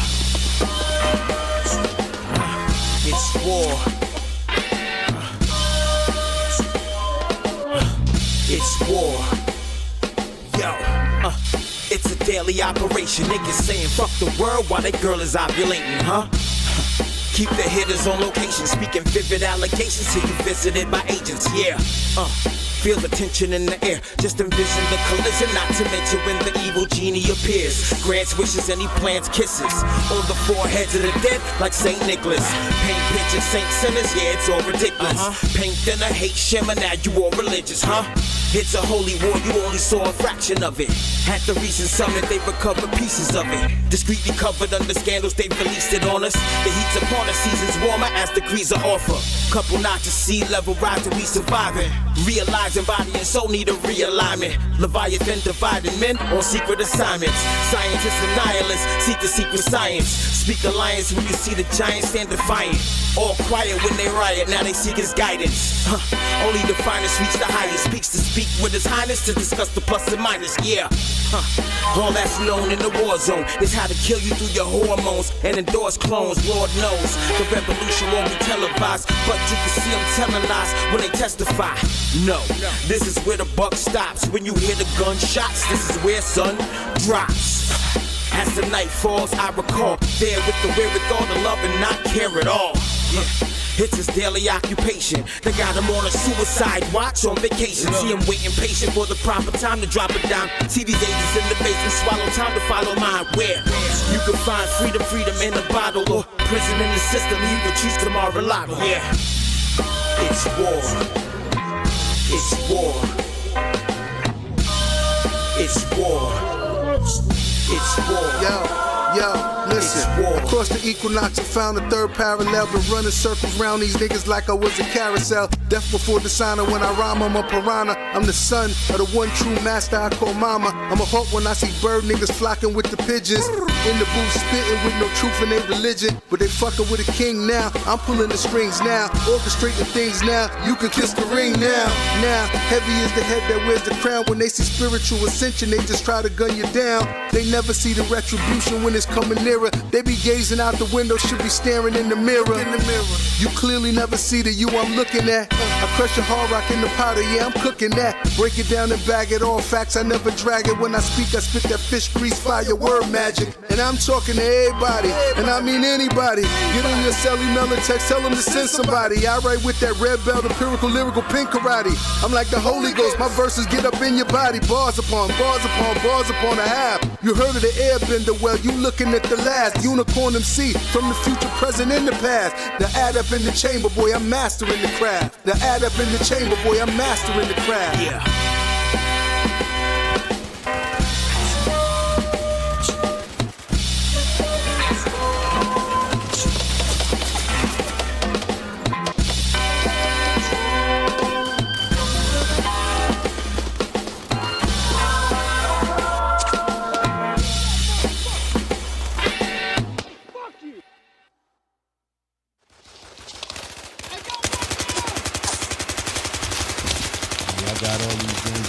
Play them, and then you got he got it. Y'all the only ones who got it. Yeah, y'all the only ones who got it. Nobody else. Hey, yo, you already know what it is. Your boy World, the Grindhardtvpodcast. We are back at S.STREET Media Studios. I got my special guest, Jemini, the gifted one. Yeah, I'm here. I just played a couple of exclusives that ain't out yet. That's right. And yo, your stuff is sounding real fresh and new to the culture. Like what's up with that? That last record was like crazy. Like it's you a state of mind, bars, man. like, It's a state of mind, man. And one of my joints, I always talk about the spirit never age. I'ma never grow old. I'ma stay smashing dimes till the sun goes cold. Yeah, man. You know, it's when your spirit begins to age, that's when everything else follows suit. They always say you're only as young as you feel. As you or feel. old as you feel. I didn't understand that when I was young. It sounded prolific, it sounded profound, but I understand because as I'm aging and I'm going through life, right, I try to stay healthy. I do a lot of herbs and all kind of crazy shit along with the fuckery, right? But I watch my man's age different than me. And the difference in what I notice with my people is the spirit is aging more rapidly than mine. So the type of things that I like to do, it's a certain effervescence. People recognize your effervescence. Right. They can sense it, but they can also sense you when you. That's that energy everybody's talking about. So when you can't hold that type of energy for whatever reason, the rest of the world that's around you, there are people who are going to recognize it. With me, I never allowed my spirit. I can't even say it's me doing it, but my spirit isn't aging as rapidly as a lot of my brothers. So it's easy for me to just, you give me a piece of music and I'm gonna write what the music tells me to write. Right. I'm gonna write it in a way that the music is dictating me to write it. I'm not gonna say, this is my style, and so I'm gonna rap it this way on this beat. I haven't ever done that. That's how I got the name The Gifted One. So if you ever listen to Minnesota and other producers, Buck Wild, so on and so forth, they'll tell you what Jim did with that beat, I didn't expect at all. Because it wasn't me trying to impose my style on the beat. I open up, I let the beat dictate what I should be saying and how I should be saying and saying it, and that's what allows me to stay fresh and current. But that's usually how it works. As an MC, you know, you'll get a beat and the beat will tell you what you want to do to it. Right. Like when you listen to the beat and you just marinating with the beat, it'll give you an idea of how you want to flow to this beat, what type of song you want to put to the beat. Right. And it always works like that. Right. But I think some people don't understand that because they're not really, a lot of people are not real artists. They're not. We're talking some MC principles that are not discussed. And so if it's not discussed, cats don't even know that it exists. So you'll hear a dude, he might be a drill rapper, he might be a trap rapper, he might be a whatever kind of rapper, but he keep talking about the same subject matter. If you getting hits, I ain't mad at you. Get money. I want some motherfucking money too. I ain't mad at you. But if we're talking about an artist, if artistry is what we're talking about, then you can't. You have to be well versed in here. Your life has to have some different areas and chambers to it for you to be able to reach into those areas and chambers and pull out content.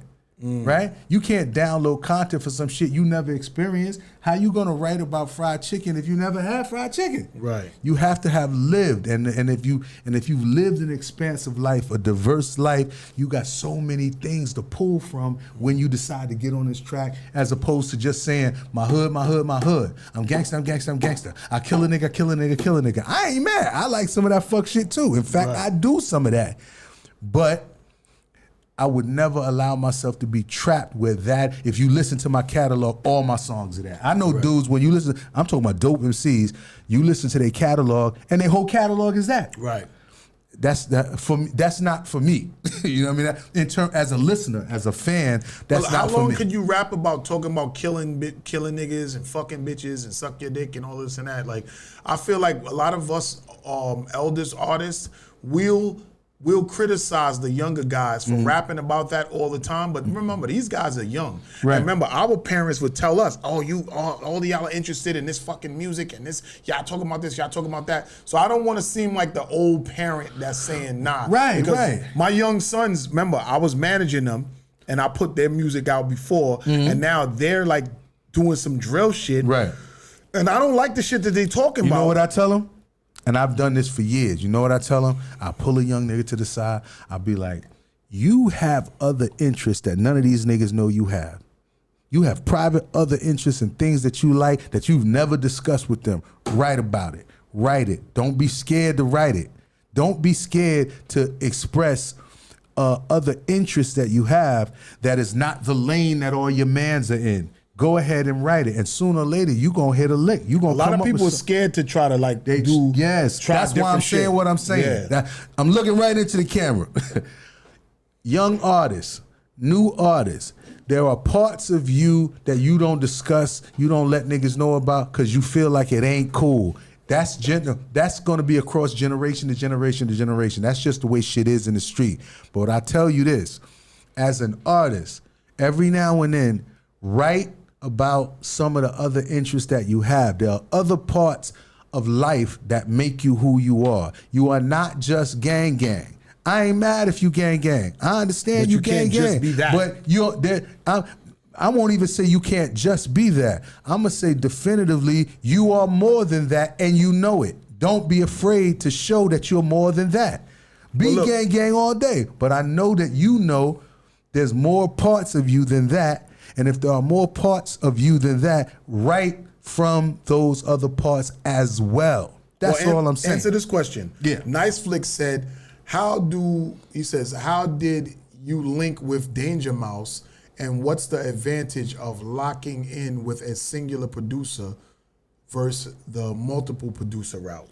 Okay, I don't know or feel like there's an advantage with locking into a singular producer unless that producer has a particular sound or a particular sensibility that you say, okay, I want to do this project. I want it to be all based in that sound and his sensibilities that are intuitively connected with my own sensibilities. So that you can do that, but I don't think that that's more, or I don't think that that's better than the other way. Now, how did I meet Danger Mouse?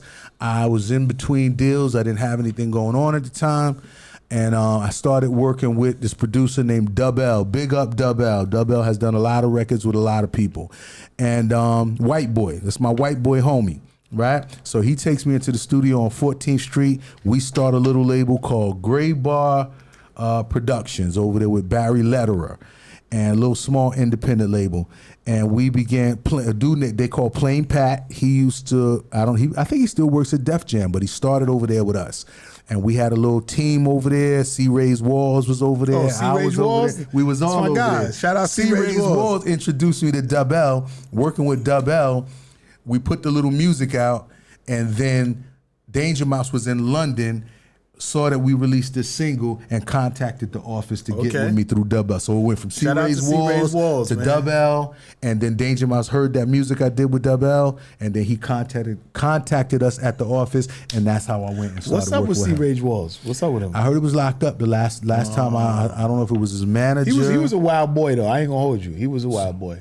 Wow! He was a wild boy. That boy was wild for the night. C. Ray's Walls was wild for the Shout out C. Ray's Walls. I remember you, my guy. Last time I seen him was a couple of summers ago at the Graffiti Hall of Fame thing they do in the Lower East Side a couple years ago. That's the last time I saw him. Shout out to Vandal Hour because they pushed the graffiti, the culture really hard. Vandal Hour goes really hard. Like when I was a young kid, I would love being on the train and seeing the shits tagged up like crazy. Yeah. You know what I mean? To a lot of people, it would be like messy to them. Yeah. But when a nigga did a whole cart as a piece, that shit was phenomenal to me. I was glad that they fascinated gave by them that. another venue to do it because that's what they really wanted. I didn't like how they destroyed 5 points. The train was because they had no, just like hip hop. Right. It was, they had no other choice. They had no other way. So we gonna get this shit out. That's how hip hop was. And I'm glad that it's now revered all around the world at the level of art that it should be revered, and that they have other venues. They always wanted to be able to put the big mural on the wall and not have to run. Right. Because it's respected as, they always wanted to get people to contract with them. I want you to put a mural on the side of my building. Yeah. They always wanted that from the beginning. But I love when it dudes wasn't would do looked a at. whole train with some crazy shit, and you just see that shit riding through the city. It just was dope. It was kind of crazy. It was a sign of the times, for real. Yeah, it was a sign of the times. Hip hop culture has done so much for New York City. I don't want to say for like even just for the world, like it's spread all over the world, but in New York City, if you grew up in New York City during that era when it was really just like building, it was a time that you just had to be here for it, man. Right. So I'm happy to have lived through the golden era when it first started, and then it went from wax to CDs, to tapes, then to CDs, and now to digital. I see you, Lays. Shit like that. You know what I'm saying? I see you, Ellie. I'm just happy to be a part of this and still be here and contribute into the culture and shit like that. You know what I'm saying? I'm happy to have you here too because you from that era. And I remember going to a lot of shows with Drez and Black Sheep. Yeah. Shout out to my guy Nut, Peanut, and Patrick Paul, who was an A&R over there at Polygram. Paul. Was it Peter Paul? Nah, his name was Patrick Paul. Oh, Peter Paul Patrick worked Paul. at Tommy Hilfiger. Oh, okay. Patrick Paul was one of the A&Rs over there at your label that you was signed to. Oh, and right. and his cousin Peanut and Sonny. You know Hassan. I know Hassan. He did the documentary, The Forefathers. The Forefathers. Well, Patrick Paul is his cousin. Okay. And he was a Polygram. Right. So that's how I was able to go to a lot of the shows and stuff like that and be at these events and stuff like that. So me being from that era of East Elmhurst where it was hip hop influenced like crazy and still going to a lot of the shows. And the 6 Degrees of Separations is that you was signed to this label. Right. And I would come to these shows and be there as a young little kid. Because I was a young nigga that was acting older, like I said in my song.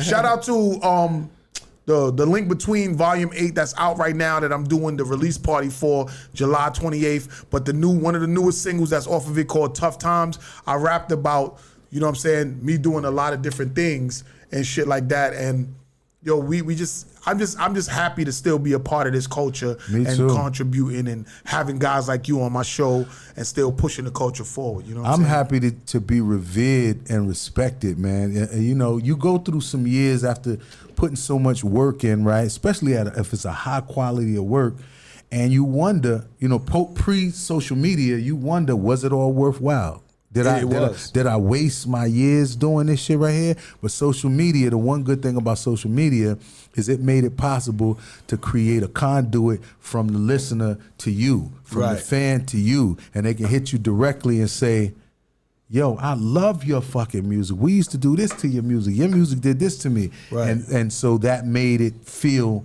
worthwhile because I had dark periods just like everybody had dark periods, you know what I mean? And I want to talk about that because you know, when you had deals and they was giving you checks for 50 or 100,000 and all this money and shit like that, when the star wasn't shining as bright as it was, niggas was out. How did you transition to because there's some artists that's out there that was big artists that's now working in like a Walmart or a fast food restaurant. I got in the street and got to it. I ain't gonna lie. I got in the street, got to it. You know, I went to prison for a couple years and all that kind of shit. And you know, me and Danger Mouse was actually about to dropped the second album right after the first album, and we had some momentum. All of the magazines was like, this is 4 stars. There are people who are like, this is one of the greatest hip-hop albums of all time that people have not heard, right? I get locked up. That shit threw a monkey wrench in every motherfucker. It always throws a monkey wrench when you go to jail. Yo, I tell you this, though. A lot of people don't know this. I told this one time on one interview. I did a record on the Ghetto Pop Life album with Danger Mouse, our first album. It's called The Bush Boys. I actually wrote the record. I was trying to write for other people, right? So I wrote the record in the style of Chuck D. You can find it on YouTube if you want to, right? So it's called Bush Boys, and I wrote it. It was about George Bush and his father and all of the fuckery that was going on, right, at the time. So I write the song. I'm like, yo, we need to shop this to Chuck D. This wasn't supposed to be on our album. Right. So I'm literally rhyming as close as I can to the style of Chuck D. And that shit got me in so much trouble, brother. Let me tell y'all something. Y'all niggas need to understand this. This ain't no speculation. I done seen them boys. That the hip hop police shit on the Fed level, when they start calling you a person who's creating subversive material. If y'all know what subversive is, Google it, because you don't want to have that shit on your name. They red flag you. Now when you go to the airport, shit get funky. When I was on parole, shit got funky. When I was in prison, I got extra time because of this motherfucking record. Wow. And when I finally got back with Danger Mouse last year and we did the press release, we hadn't seen each other in many years. And I asked him, I said, did you get any flack for... Because it wasn't the record, it was the video. Right. Anybody out there, go YouTube Bush Boys, because I'm gonna put this shit out here. Danger Mouse had a homeboy who worked at CNN. His homeboy went into the vault at CNN and pulled a whole bunch of videotape of what was going on with Saddam Hussein and American government and blah, blah, blah, the war, all that shit that was happening. He pulled that. And then his man made the video. Took the video to the label. The label would not put out the video, but Danger Mouse came to me with no explanation why. Right. I'm like, yo, we've been waiting for this shit to come out forever. He's like, I don't know. And then shit started happening to me behind this record. So I got red flagged. For real. Airport be a situation sometimes. Even when I was on parole, I remember one time I never told this. One time I was going to parole. And I get in there, and the parole officer was a lady. I forget her name, but she was mad cool. She said, I don't know what the fuck is the deal with you, but the director of parole is upstairs having a meeting about you right now. But I knew what it was. It was because them boys had already red flagged me for what I put in this video, the Bush Boys. So, y'all can go check that record. We want to go into some more. Yo, my producer, how much time we got left? 20 minutes. I want to go into another music break and play some of the joints that you just spoke about. I want to play your main hit that introduced me to you. Right. I want to play. You got to play some stuff from the new album. Right. Okay. Now, that's on here too. On yeah, all of that's on YouTube, Spotify. All right. So I want to go into a couple of records and stuff like that. Again, we got Gemini the Gifted one here. We're gonna come back with some more. But we're going to play some of these records right here so make y'all familiar with who he is and what y'all remember from back in the days. We're going to be back with more. It's your boy, Rodarama, Grindhard TV Podcast. Yep. Out of these troubled times, our fifth objective, a new world order can emerge, a new era. It's a new world order. The Bush Boys coming. Check it. Yeah. Bush Boys coming. Come on. Bush Boys coming. Yeah. Bush Boys coming. Bush Boys coming. Yeah. Bush Boys coming. Come on. Bush Boys coming. Yeah. Bush Boys coming. Open your eyes and your ears and your hearts and your minds and you'll see that something's going on. Open your soul and your spirit. Your melon is trying to tell you, brother, something is wrong. Reagan and Bush and then Reagan and Bush and then Bush and then Clinton, then Bush again. I never thought I would ever see the day when African people would say they Republican. Act like they love them, but ain't nobody saying nothing. Motherfuckers got their fingers on the button. Bush Boys ready to blow. Ready for war. Niggas acting like they're ready to go. But I ain't going nowhere. I'm staying right here. Y'all better call the police to the streets. I'm gonna stand on my feet like Muhammad Ali with my fist in the air saying power to the people. Bush Boys ready to blow. Hey. Bush Boys ready to blow. Hey. Come on. Bush Boys ready to blow. Hey. Come on. Bush Boys ready to blow. Hey. Come on. World don't want it, but the boys gon' bring it. It's a new world order. Let the background sing it. Yeah. Bush Boys ready to blow. Hey. Come on. Bush Boys ready to blow. Hey. Bush Boys ready to blow. Hey. Bush Boys ready to blow. Hey. I can see you and your crew, cause I see through the fact that you're high behind red, white, and blue. We don't know the whole story, y'all lie, so before we all die, I hope Congress choke on Old Glory. They hoping we give up our liberty, but not me. And the shit is scaring me. They want our sons and our daughters to cross all the borders and go across waters and fight in a war that leaves innocent people on slaughter. Their bodies all scattered on sand and the rocks, but they can't find out who killed Biggie and Tupac. Stop. Hammer time. Y'all got us watching Bin Laden, Saddam, but y'all the only ones who be committing all the crimes. Y'all the only ones who got their fingers on the bomb. A lot of people don't see it, so I had to drop a dime. So I had to talk about it in a rhyme. A brother had to come and say what's on his mind. The world don't want it, but the boys gon' bring it. It's a new world order, let the background sing it. Come on. Bush Boys coming, the Bush Boys coming. Yeah. Bush Boys coming, the Bush Boys coming. Yeah. Bush Boys coming, the Bush Boys coming. Yeah. Bush Boys coming, the Bush Boys coming. Yeah. Bush Boys ready to blow. Hey. Bush Boys ready to blow. Hey. Bush Boys ready to blow. Hey. Bush Boys ready to blow. Hey. Bush Boys coming for your head. Bush Boys coming for your head. Bush Boys coming for your head. Bush Boys coming for your head. The world don't want it, but the boys gon' bring it. It's a new world order, let the background sing it. Hey, coming for your head. Yeah, coming for your head. Bush Boys coming, the Bush Boys coming. Bush Boys coming, the Bush Boys coming. Bush Boys coming, the Bush Boys coming. Bush Boys coming, the Bush Boys coming.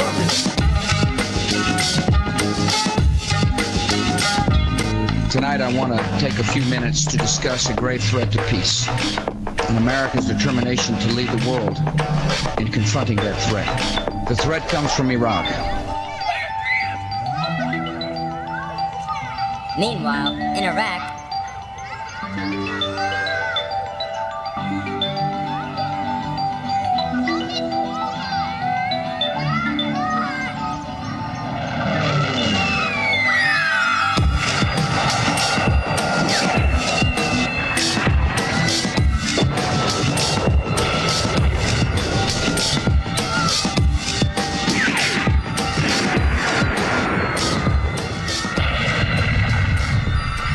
The fundamental problem with Iraq remains the nature of the regime itself. You got to keep it real when you deal with them rookies. New York, keep it real, y'all. Gold Brownsville, keep it real, y'all. Big Bed-Stuy, keep it real. Now check it out. We gon' take them off the wild side. And then into the smooth side, then off of the smooth side. Right back into the wild side, then off of the wild side. Right back into the smooth side, then off of the smooth side. Right back into the wild side. Now listen up, everyone. While I hit you to the scam about why I am the funk soul sensation. I'm the gifted, the O&E, the mystic, the gothic. To be specific, I was terrific even when I was microscopic. Sperm cell in my daddy's canal. Gave that ass a stimulating blast straight up through his pedal shaft. Asked my mother, she let the sperm cell gestate 9 months, but the funk couldn't wait. I came in 8, she told me always to be early. That's why I ain't never late, especially when I got a date with my fate. Dad sat me on his knee and said, be all that you could be. I looked straight up in his mug. And said, I wanna be an MC. You let the whole world sweat me. And my talent in the balance, I'ma make sure that they don't ever forget me. I'm the gifted one. I'm the funk soul sensation. I'm the gifted one. I'm the funk soul sensation. I am the gifted one. I'm the funk soul sensation. I'm the gifted one. I'm the funk soul sensation. I got the theories of relativity inside of me, producing the juice to get you loose. Measured by my hypotenuse. Multiply by my square root to dope. You can't go, you can't hang. Check the slang. I kick the ball to get the ball buzz saw from the jaw. The hot hardcore turn you into cold. You said yeah, you like it raw. Now you crying like a saying you don't want no more. But that's cool, cause the old school rule, I'ma leave your face down in the ditch covered with piss, cause I'm relentless and heartless, and this'll be your exodus. I mean, it's the word correlation between Gemini, the gifted one, and the funk soul sensation, radiation agent, the mental incarceration makes the styles legal, so what you saying, whack MCs don't get nothing but Fahrenheit degrees. They try to take flight, I take out all the energies and bring it I'll to leave the them obliterated and incinerated with the outdated lingo. Cater to the ego, but I ain't from around your way. Hey yo, somebody gotta to hell with Khalid, do it Gemini's way. I'm the gifted one. I'm the funk soul sensation. I'm the gifted one. I am the funk soul sensation. I'm the gifted one. I'm the funk soul sensation. I am the gifted one. I am the funk soul sensation. I make everything better like season on me. Like sugar sprinkled on your speaker, I make shit sound sweet. The funk soul sensation is so sensational, inspirational, and educational too. The eighth wonder won't ever let no man put us under, but blunder and ain't nowhere to run to, cause you be 6 feet under. The thunder is coming down hard with black rain, so the high planes drifter got the lifter like an outer speed, like a 4/5 on the beat. Yeah, I'm down with the slaughter, but I'm really about my daughter and my payday. I'm preparing for my old and gray days. I'm in my heyday, so mayday because it's D-Day. You wanna strike the mic, but first get through the you and me days. Although I'm really not the type of competition, I'll go all out to put the key in your ignition. Start revving your engine till your heart starts to singe in your vision. Make your decision and get ready for the head-on with collision. The gifted one. I'm the funk soul sensation. I'm the gifted one. I'm the funk soul sensation. I'm the gifted one. I'm the funk soul sensation. I am the gifted one. I'm the funk soul sensation. I'm the gifted one. I'm the funk soul sensation. I'm the gifted one. I am the funk soul sensation. Prepare for the gifted one. I'm the funk soul cause sensation. I am the gifted one. I'm the funk soul sensation. I'm the gifted one. I'm the funk soul sensation. I am the gifted one. I'm the funk soul sensation. I am the gifted one. Not the 2, the 3, but the gifted one.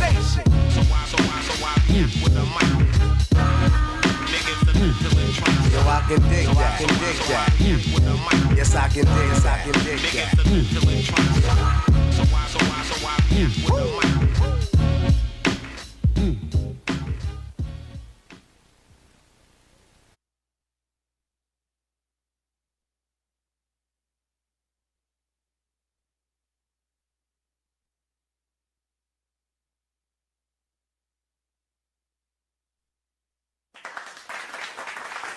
You already know what it is. Your boy World the Rama, Grindhard TV. I played Jemini, the Gifted One Funk Soul Sensation, because this was the song that actually introduced me to Jemini years ago. Like, this is over 25, 30 years ago. That's right. When I was watching Video Music Box, and I would come home from high school and see who's the next motherfuckers that's up going on. And we just played that Gifted One. I'm the Funk Soul Sensation. This is how I was introduced to him. And y'all hear a whole bunch of his story and everything that he's been through in the game to let y'all know what it is. So, yo, just reiterate on that first video that you have done and some of the things that went behind that joint. Okay, well, let me tell you about the song first. The song was complete accident.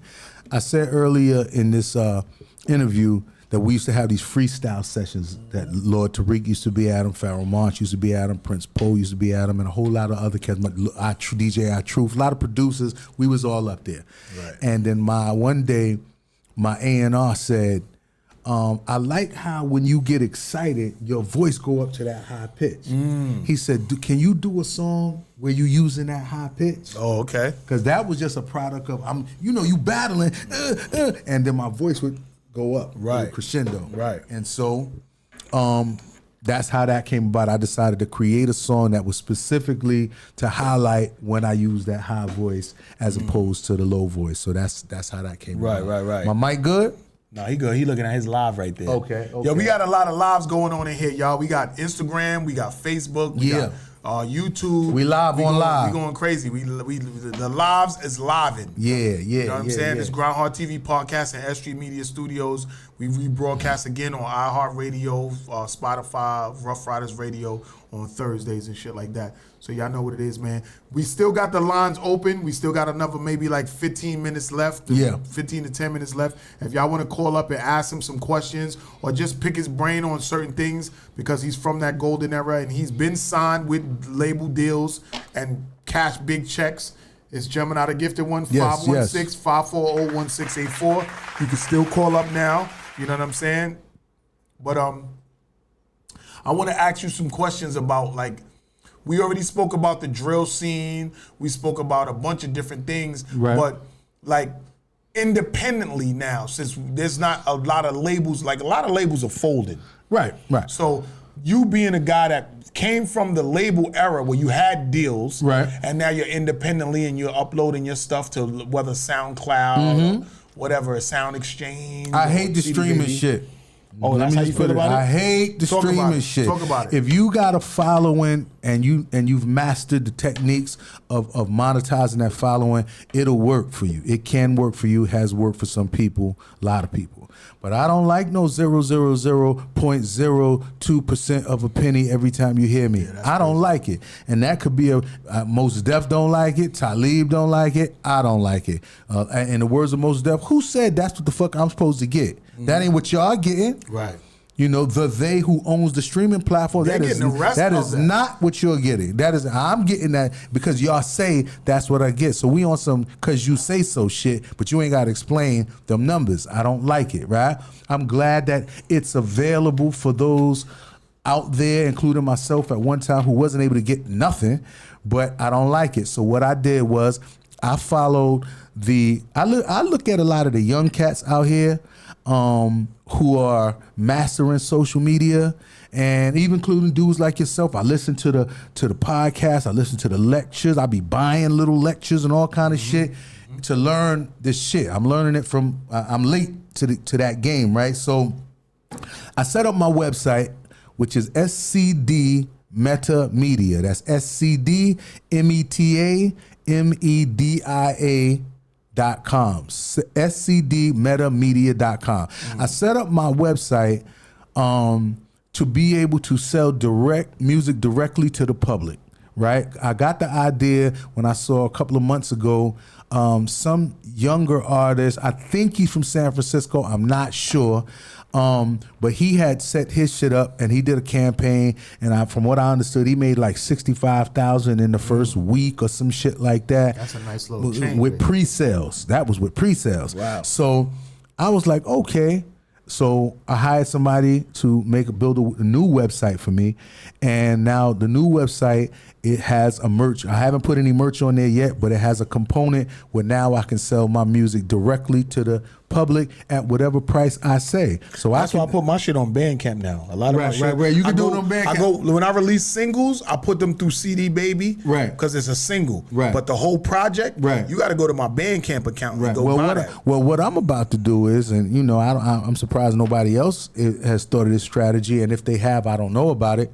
But what I decided to do was to make shorter versions of a particular record, and that's what you'll get on YouTube, right? You'll get a shorter version of the record. For the full record, you got to come to my website to buy this record. Gotcha. I may do the shit that the young boy did, where he was like, pay what you want. Or I may just say, I'm not paying what you want. Yeah. I'm $20 for the project. Right, It's an right, EP, right. $20. Whatever number I put on it. Inflation it's did change the money. So $20 is light for a record. So, you know, whatever number I put on it, I'm putting that number on it. I'm putting that value on it. Nipsey Hussle made his shit $100. Right. Yeah, you know what I'm saying? So he had a nice following at the time, though. But $100, like if niggas really fucking with you, they're gonna spend that $100 to get that project. If they can only get it from there, they're gonna get it so they can have it and own it. So because once you buy it, you own it and you have it. And you have it. So that's what I'm doing. So now I'm gonna be releasing most of my music, the whole shit. You get that through my website, scdmetamedia.com. And that's how I feel about that streaming shit. Streaming is a great tool. Once you've built up your following, streaming is a great tool. If you don't have a following, it's gonna be a minute before you make some money streaming. People don't know about these portals that actually get your shit into the streams of those 9 major online distributors that cover the whole world. Right. Like if you ain't in them portals, that's why your shit is playing for the same people over and over and over. You like, why my numbers ain't going up? Blah, blah, blah, blah, blah. Because they got your shit blocked. You got your shit blocked off. Shadow ban. Shadow ban. So you gotta have access to those portals. That's something else I learned from other people. Or put your shit on Sound Exchange and all of these different right. to where they watching every little thing wherever your music is at. You know what I'm saying? So that's how I feel about that. $1 Million Smiles, you got to call up to the line, 516-540-1684 if you want to ask some questions. You know what I'm saying? You can't call me while I'm out. Shout out to Miss China Fox, that's on the live. Nice flicks, been on the whole time. What up, family? You know what I'm saying? Shout out to everybody that's been on the joint. What's up? You know what I mean? I see you. Paralegal Associations. too. Sincere 73, SNS Icy Gang, that's actually SNS son. Shout out to DJ SNS. You know he's from my era. DJ SNS, his brother is my man. But this is his son right here. SNS Icy Gang. That's on what's the shit. up. Big Shout up out to SNS Icy Gang. Big up to Seth, his brother Seth. That's my main man. We did the time together. That's a fact. Shout out to Joe Bay 100. Oh, Joe Bay, that's my man. Yeah. That's Juby's man. My GML. That's his. Shout out to Young Mansion. Oh, let me tell you something real quick. I gotta say this. Go ahead. The TV show, The Last OG, starring Tracy Morgan. Yep. That character is based on Joe Bay. Oh, word? That's him. Wow. His brother's an actor and a comedian. He wrote the script and he gave it to Tracy Morgan. Yeah, I'm saying it. Tracy Morgan took the shit. He took the shit. Hold on. Tracy Morgan took the script and came up and got the deal and did The Last OG. That's about Joe Bay coming home after I think 25, 26 years from Lafayette, from across the street from Lafayette. Look at that. Yeah, he always talk about Lafayette. And they approached Tracy Morgan about it. And what he said? GML and Joe Bay approached Tracy Morgan twice about it. He acknowledged what was happening, but once he ain't in their presence no more, it's like I'm gone. Right. I can block myself off from you. Facts. But Tracy Morgan, that's the story of my man Gene, Joe Bay from across the street from LG. What up, Joe Bay? You already know what it is. Shout out Joe Bay on the live. Yeah, I put it out. We got there. a caller that came in right now. $1 Million Smiles. What's goody, my niggas? What's up? I just wanted to say, man, that what y'all talking about is very powerful.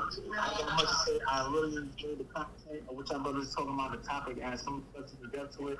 I really appreciate y'all brothers explaining what's going on out there, giving people some depth of what they really get contact. So I really enjoyed it. So, and I really like what's going on, man. I just want to say that, brother. Yo, thank you for calling in. Brother. Hey, yo, this is $1 Million Smiles. He got an EP out right now. Yo, talk about your EP right now, bro.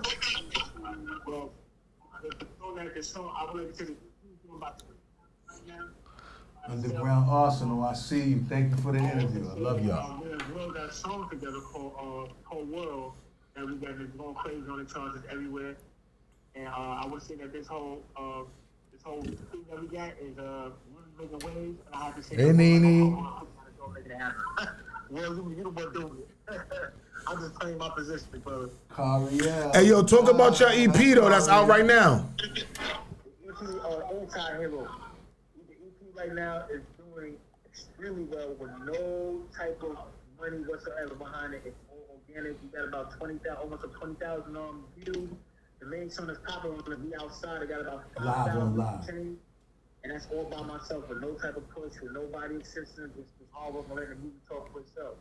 We gotta get the visuals out there. I'm waiting for work. I'm gonna be outside, but I'm waiting on the world. That's a fact, my nigga. You know we gonna get that done ASAP, real quick, real soon. We also got the New York record that we got coming out. You know what I mean? I appreciate you and everything like that. Staying consistent, doing what you do.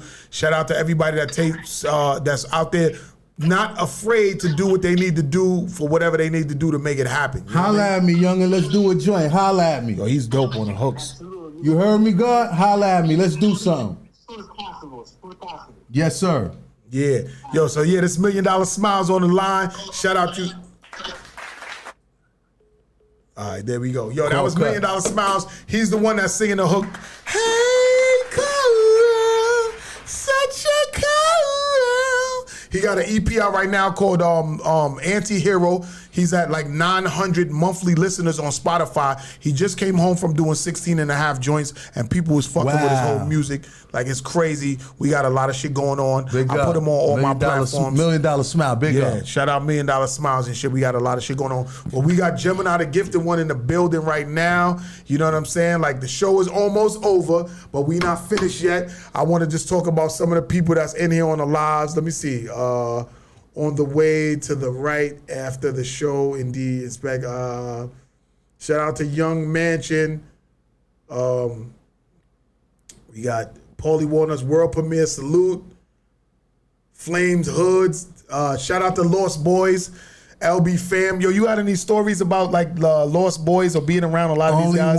Only one. Go ahead, let's go. Everybody out there, go check out the Lex Coops, the Beamers in the Benz video and look behind them. They got two sets of scenes. They got the daytime scenes in the park. They got the nighttime scenes in the park. And them daytime scenes, look in the back behind the Lost Boys and tell me who you see in the all cream with the broads. Yeah. That's what I want you to do. I got a call one morning. They was from the label. They was like, yo, they want you to come down to the video, this and the third. I had never met him. Right. I was like, all right, cool. I got with a couple of my people, jumped in the car. We in the Bronx. Jumped in the car, went down there to the video. I seen them setting it up. Now, I'm familiar. That was in Lincoln Park. I don't know what park. Yeah, it was Lincoln Park. So I said, it was a bunch of broads out there. I said, y'all want to be in the video? They was like, yeah. I said, just stand behind me. Get right here. Get behind me. So go watch the Lex Coops and the Beamers in the video. That was one of my favorite and y'all gonna records. see me wilding out. Y'all gonna see me wilding out. Young boy wilding out. The Lex Coops, the Beamers, and with the all cream. With the all cream. Yeah, that's my only story about it. All right, I got one more question for you. Like, back in the days, right? Because you from Brooklyn, right? But you was going to different areas in Harlem, Queens, Bronx, and different stuff like that. How was it back then? Because a lot of niggas like Fat Joe and a lot of different artists talk about how, you know what I'm saying, like Brooklyn niggas would come all the time and be like ruling shit, and niggas would be nervous, and Brooklyn niggas and Queens niggas wasn't on the scene and different shit like that. Like, what is your take on that? Brooklyn wasn't never scared. I mean, back then, any major party that you had in New York or maybe even the tri-state area, you say, is Brooklyn in here? Yeah, niggas is in there. Yeah. And other areas, not so much. You know, Brooklyn wasn't never scared to go wherever. Right. And another thing about Brooklyn not being scared, people who was terrors in other areas could get that work when they came to Brooklyn. Because Brooklyn niggas wasn't really didn't care about they who didn't nigga care name about your was. reputation. Brooklyn niggas didn't care about your reputation. Like, oh, don't fuck with him because he's so and so. If the right Brooklyn niggas was out there, they was like, we're gonna get that nigga right there. Right. And that's how Brooklyn is. You know what I mean? But that's how the nigga, the real 50 Cent was. You know what I'm saying? Oh, yeah. We got a nigga 50 Cent from Queens that's making rave reviews and doing a whole lot for the black culture and hip hop culture. Yeah. But the real 50 Cent was a little short 5'4" nigga. Yeah. That was out here sticking up whoever, didn't give a fuck. Yeah, Brooklyn niggas didn't give a fuck. You know, Shout out to Supreme. Now I'm not talking about Supreme team from Jamaica, Queens. I'm talking about Supreme team from Brooklyn, Puerto Rican Preem. I know him personally. Shout out to Puerto Rican Preem from, you know what I'm saying, from East New York. And they was fucking with 50 Cent, and they would bring him to Queens a lot, and he would be in pictures. Like, y'all seen him on the Paid in Full album with Rakim and Eric B, and I was living in East Elmhurst, so I remember a lot of that shit. So I've been around for a long time. Let me give a shout out real quick. When I was coming up, the dudes that inspired me in the beginning was like the OGs from my building. I lived on New Jersey Avenue in East New York, Brooklyn. And there was my friends' older brothers all had equipment. And they used to play. If anybody know where the high school Maxwell's is at, I lived on the other side of the block. Shorties was at. Yes. I lived on the other side of the block from Maxwell's. Before they put that building on the corner, it was a big lot and a park there. And I used to watch the OGs DJ, and that's where I got my first desire to want to do it. So big up to Tracy, Bobby, Kingman, DJ, what's my man? Motherfucking Travis. You know the fuck I'm talking about, Travis. Big up to all of those dudes. One of my first DJs, Shardell, Sylvester, they call him Sly, DJ Sly. I gotta give love to these dudes because these are the dudes that made me want to do it, and these are some of the dudes that helped me first to do it in the very beginning. Right. You know what I mean? We gotta get something from the new album on before we get out of here. Which one is it? Which one? Okay, if we can get two, we don't even gotta play the whole joint. Let's just play a part. No, we got play, like 4 minutes. Was it this Brooklyn? one? No, it's not there. It's on YouTube. YouTube. Okay. All right. Well, actually, you might have. No, that's in your phone. Let me just go into it. I'm gonna go into the album. But before we go into this album, because we're gonna end the show on this. First of all, tell everybody where they can find you at real quick. Okay, you can find me on Instagram at BIGCITYIHB_. That's Big City IHB. IHB is International Hood Boy. You dig? All right. You can find me. That's my main Instagram page. You can find me on Instagram at Jemini the Gifted One as well. You can find me on Twitter at Jemini the Gifted One. No, TikTok on Jemini the Gifted One. And you can find me on FB at Stone City Digital Meta Media, right? Stone City Digital Meta Media. You can find me there. Those are the main places. My website for you to go on and get my merch. I have a clothing line, which is called New Yorker Brand. You can find that, as well as my shoe line, which is also New Yorker Brand, on scdmetamedia.com. scdmetamedia.com. You get the shoe line, and I'm about to load up the music to go directly to y'all, as well as my graphic artwork. I do a lot of digital abstract graphic artwork and things like that, and all of that will be for sale on the website. So that's where you can find me. Facts. Right. I just want to let y'all know before we go into the music, or we're going to end the show on the music. Yeah. He was talking about Maxwell High School. It was Jeff High School that was also on Pennsylvania Avenue. Further up the block, yeah. Right. I graduated from Transit Tech. Oh, East New York. My brother was in East New York. My big brother went to my big brother and my little brother Ja went to East New York Transit Tech. Class of '93. Your boy graduated from Transit Tech.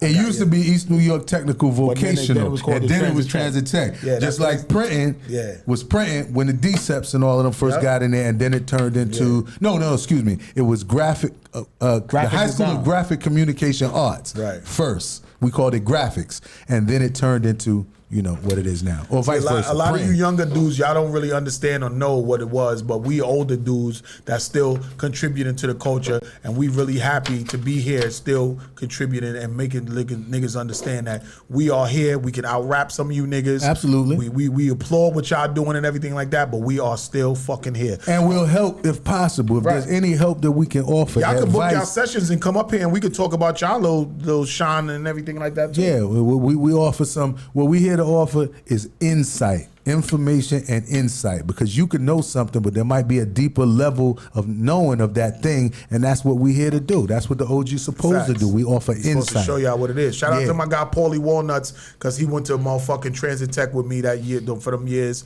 Transit you know what I mean? Tech. I'm class of 89 to 93. Yeah. I'm telling my age, but I don't give a fuck, because I'm happy to be alive still. A lot of my Who's this niggas right in here. here? You know what I'm saying? That? Shane Jacks. What's Yeah, up? What's up? already I know see it you. is. What's good? Facts. Yo. Shout out to my jacket that I got on today. It's Natural Born. This is the clothing line that I'm rocking right now, aside from the Grindhard gear hats.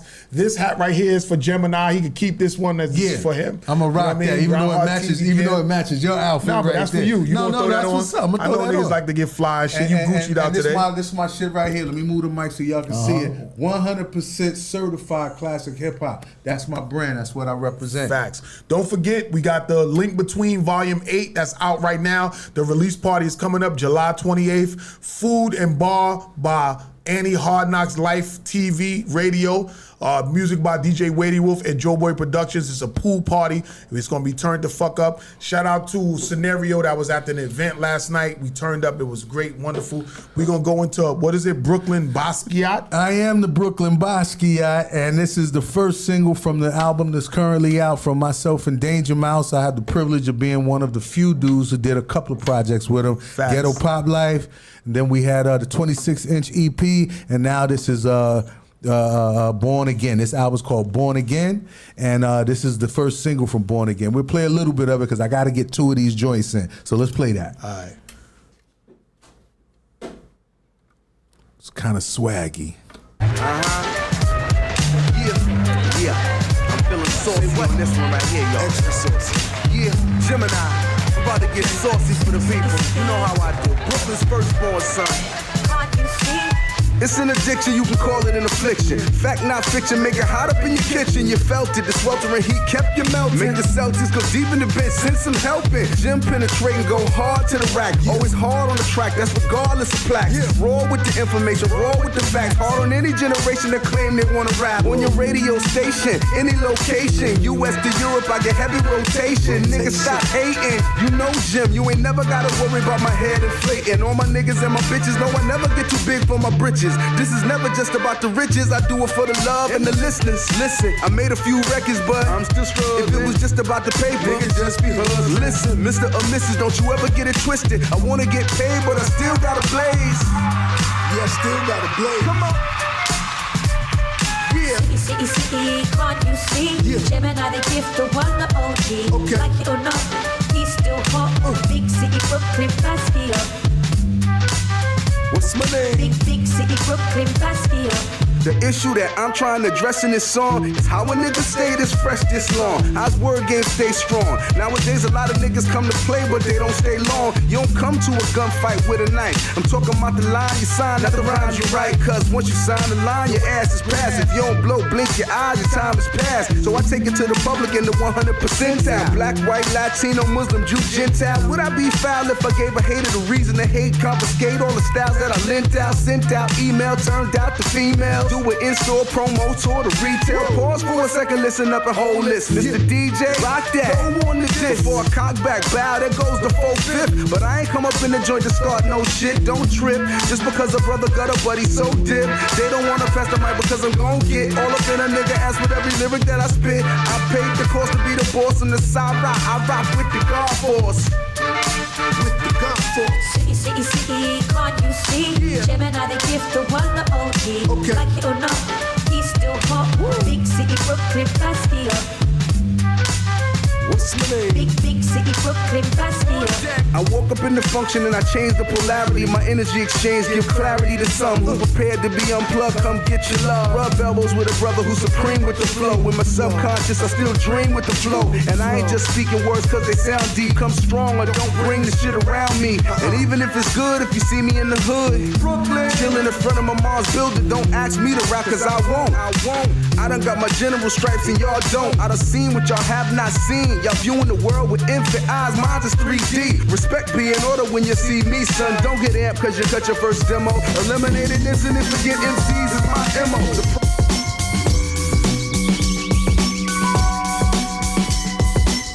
Have you ever in your life been up on the sun so high that you feel like you're born again?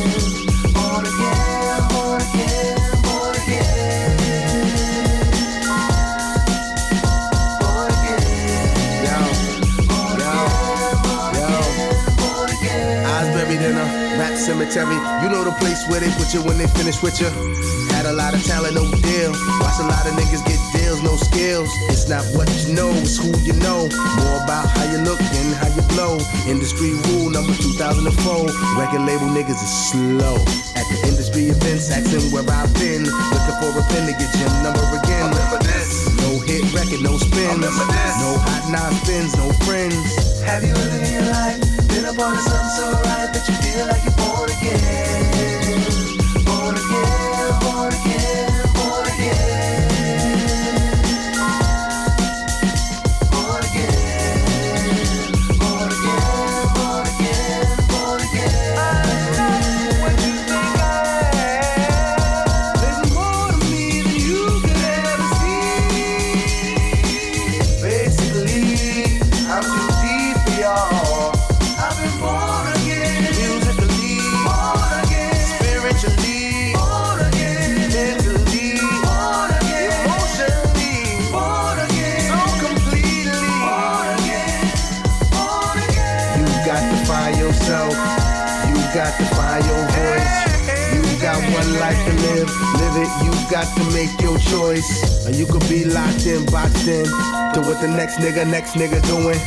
Or you could be true to you and do you, like I'ma be true to me and do me. Have you ever in your life been a part of something so right that you feel like you're born again? Born again, born again, born again. Born again, born again, born again, born again.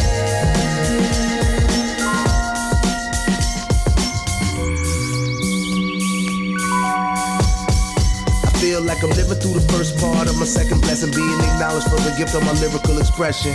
Contrary to popular belief, or what some say, the accolades got me humble. Yeah, I tumbled, but I got up. Brushed off my kicks, dusted off my pants.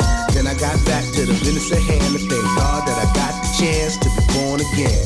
You got to find yourself. You got to find your voice. You got one life to live. Live it. You got to make your choice. Have you ever in your life been a part of something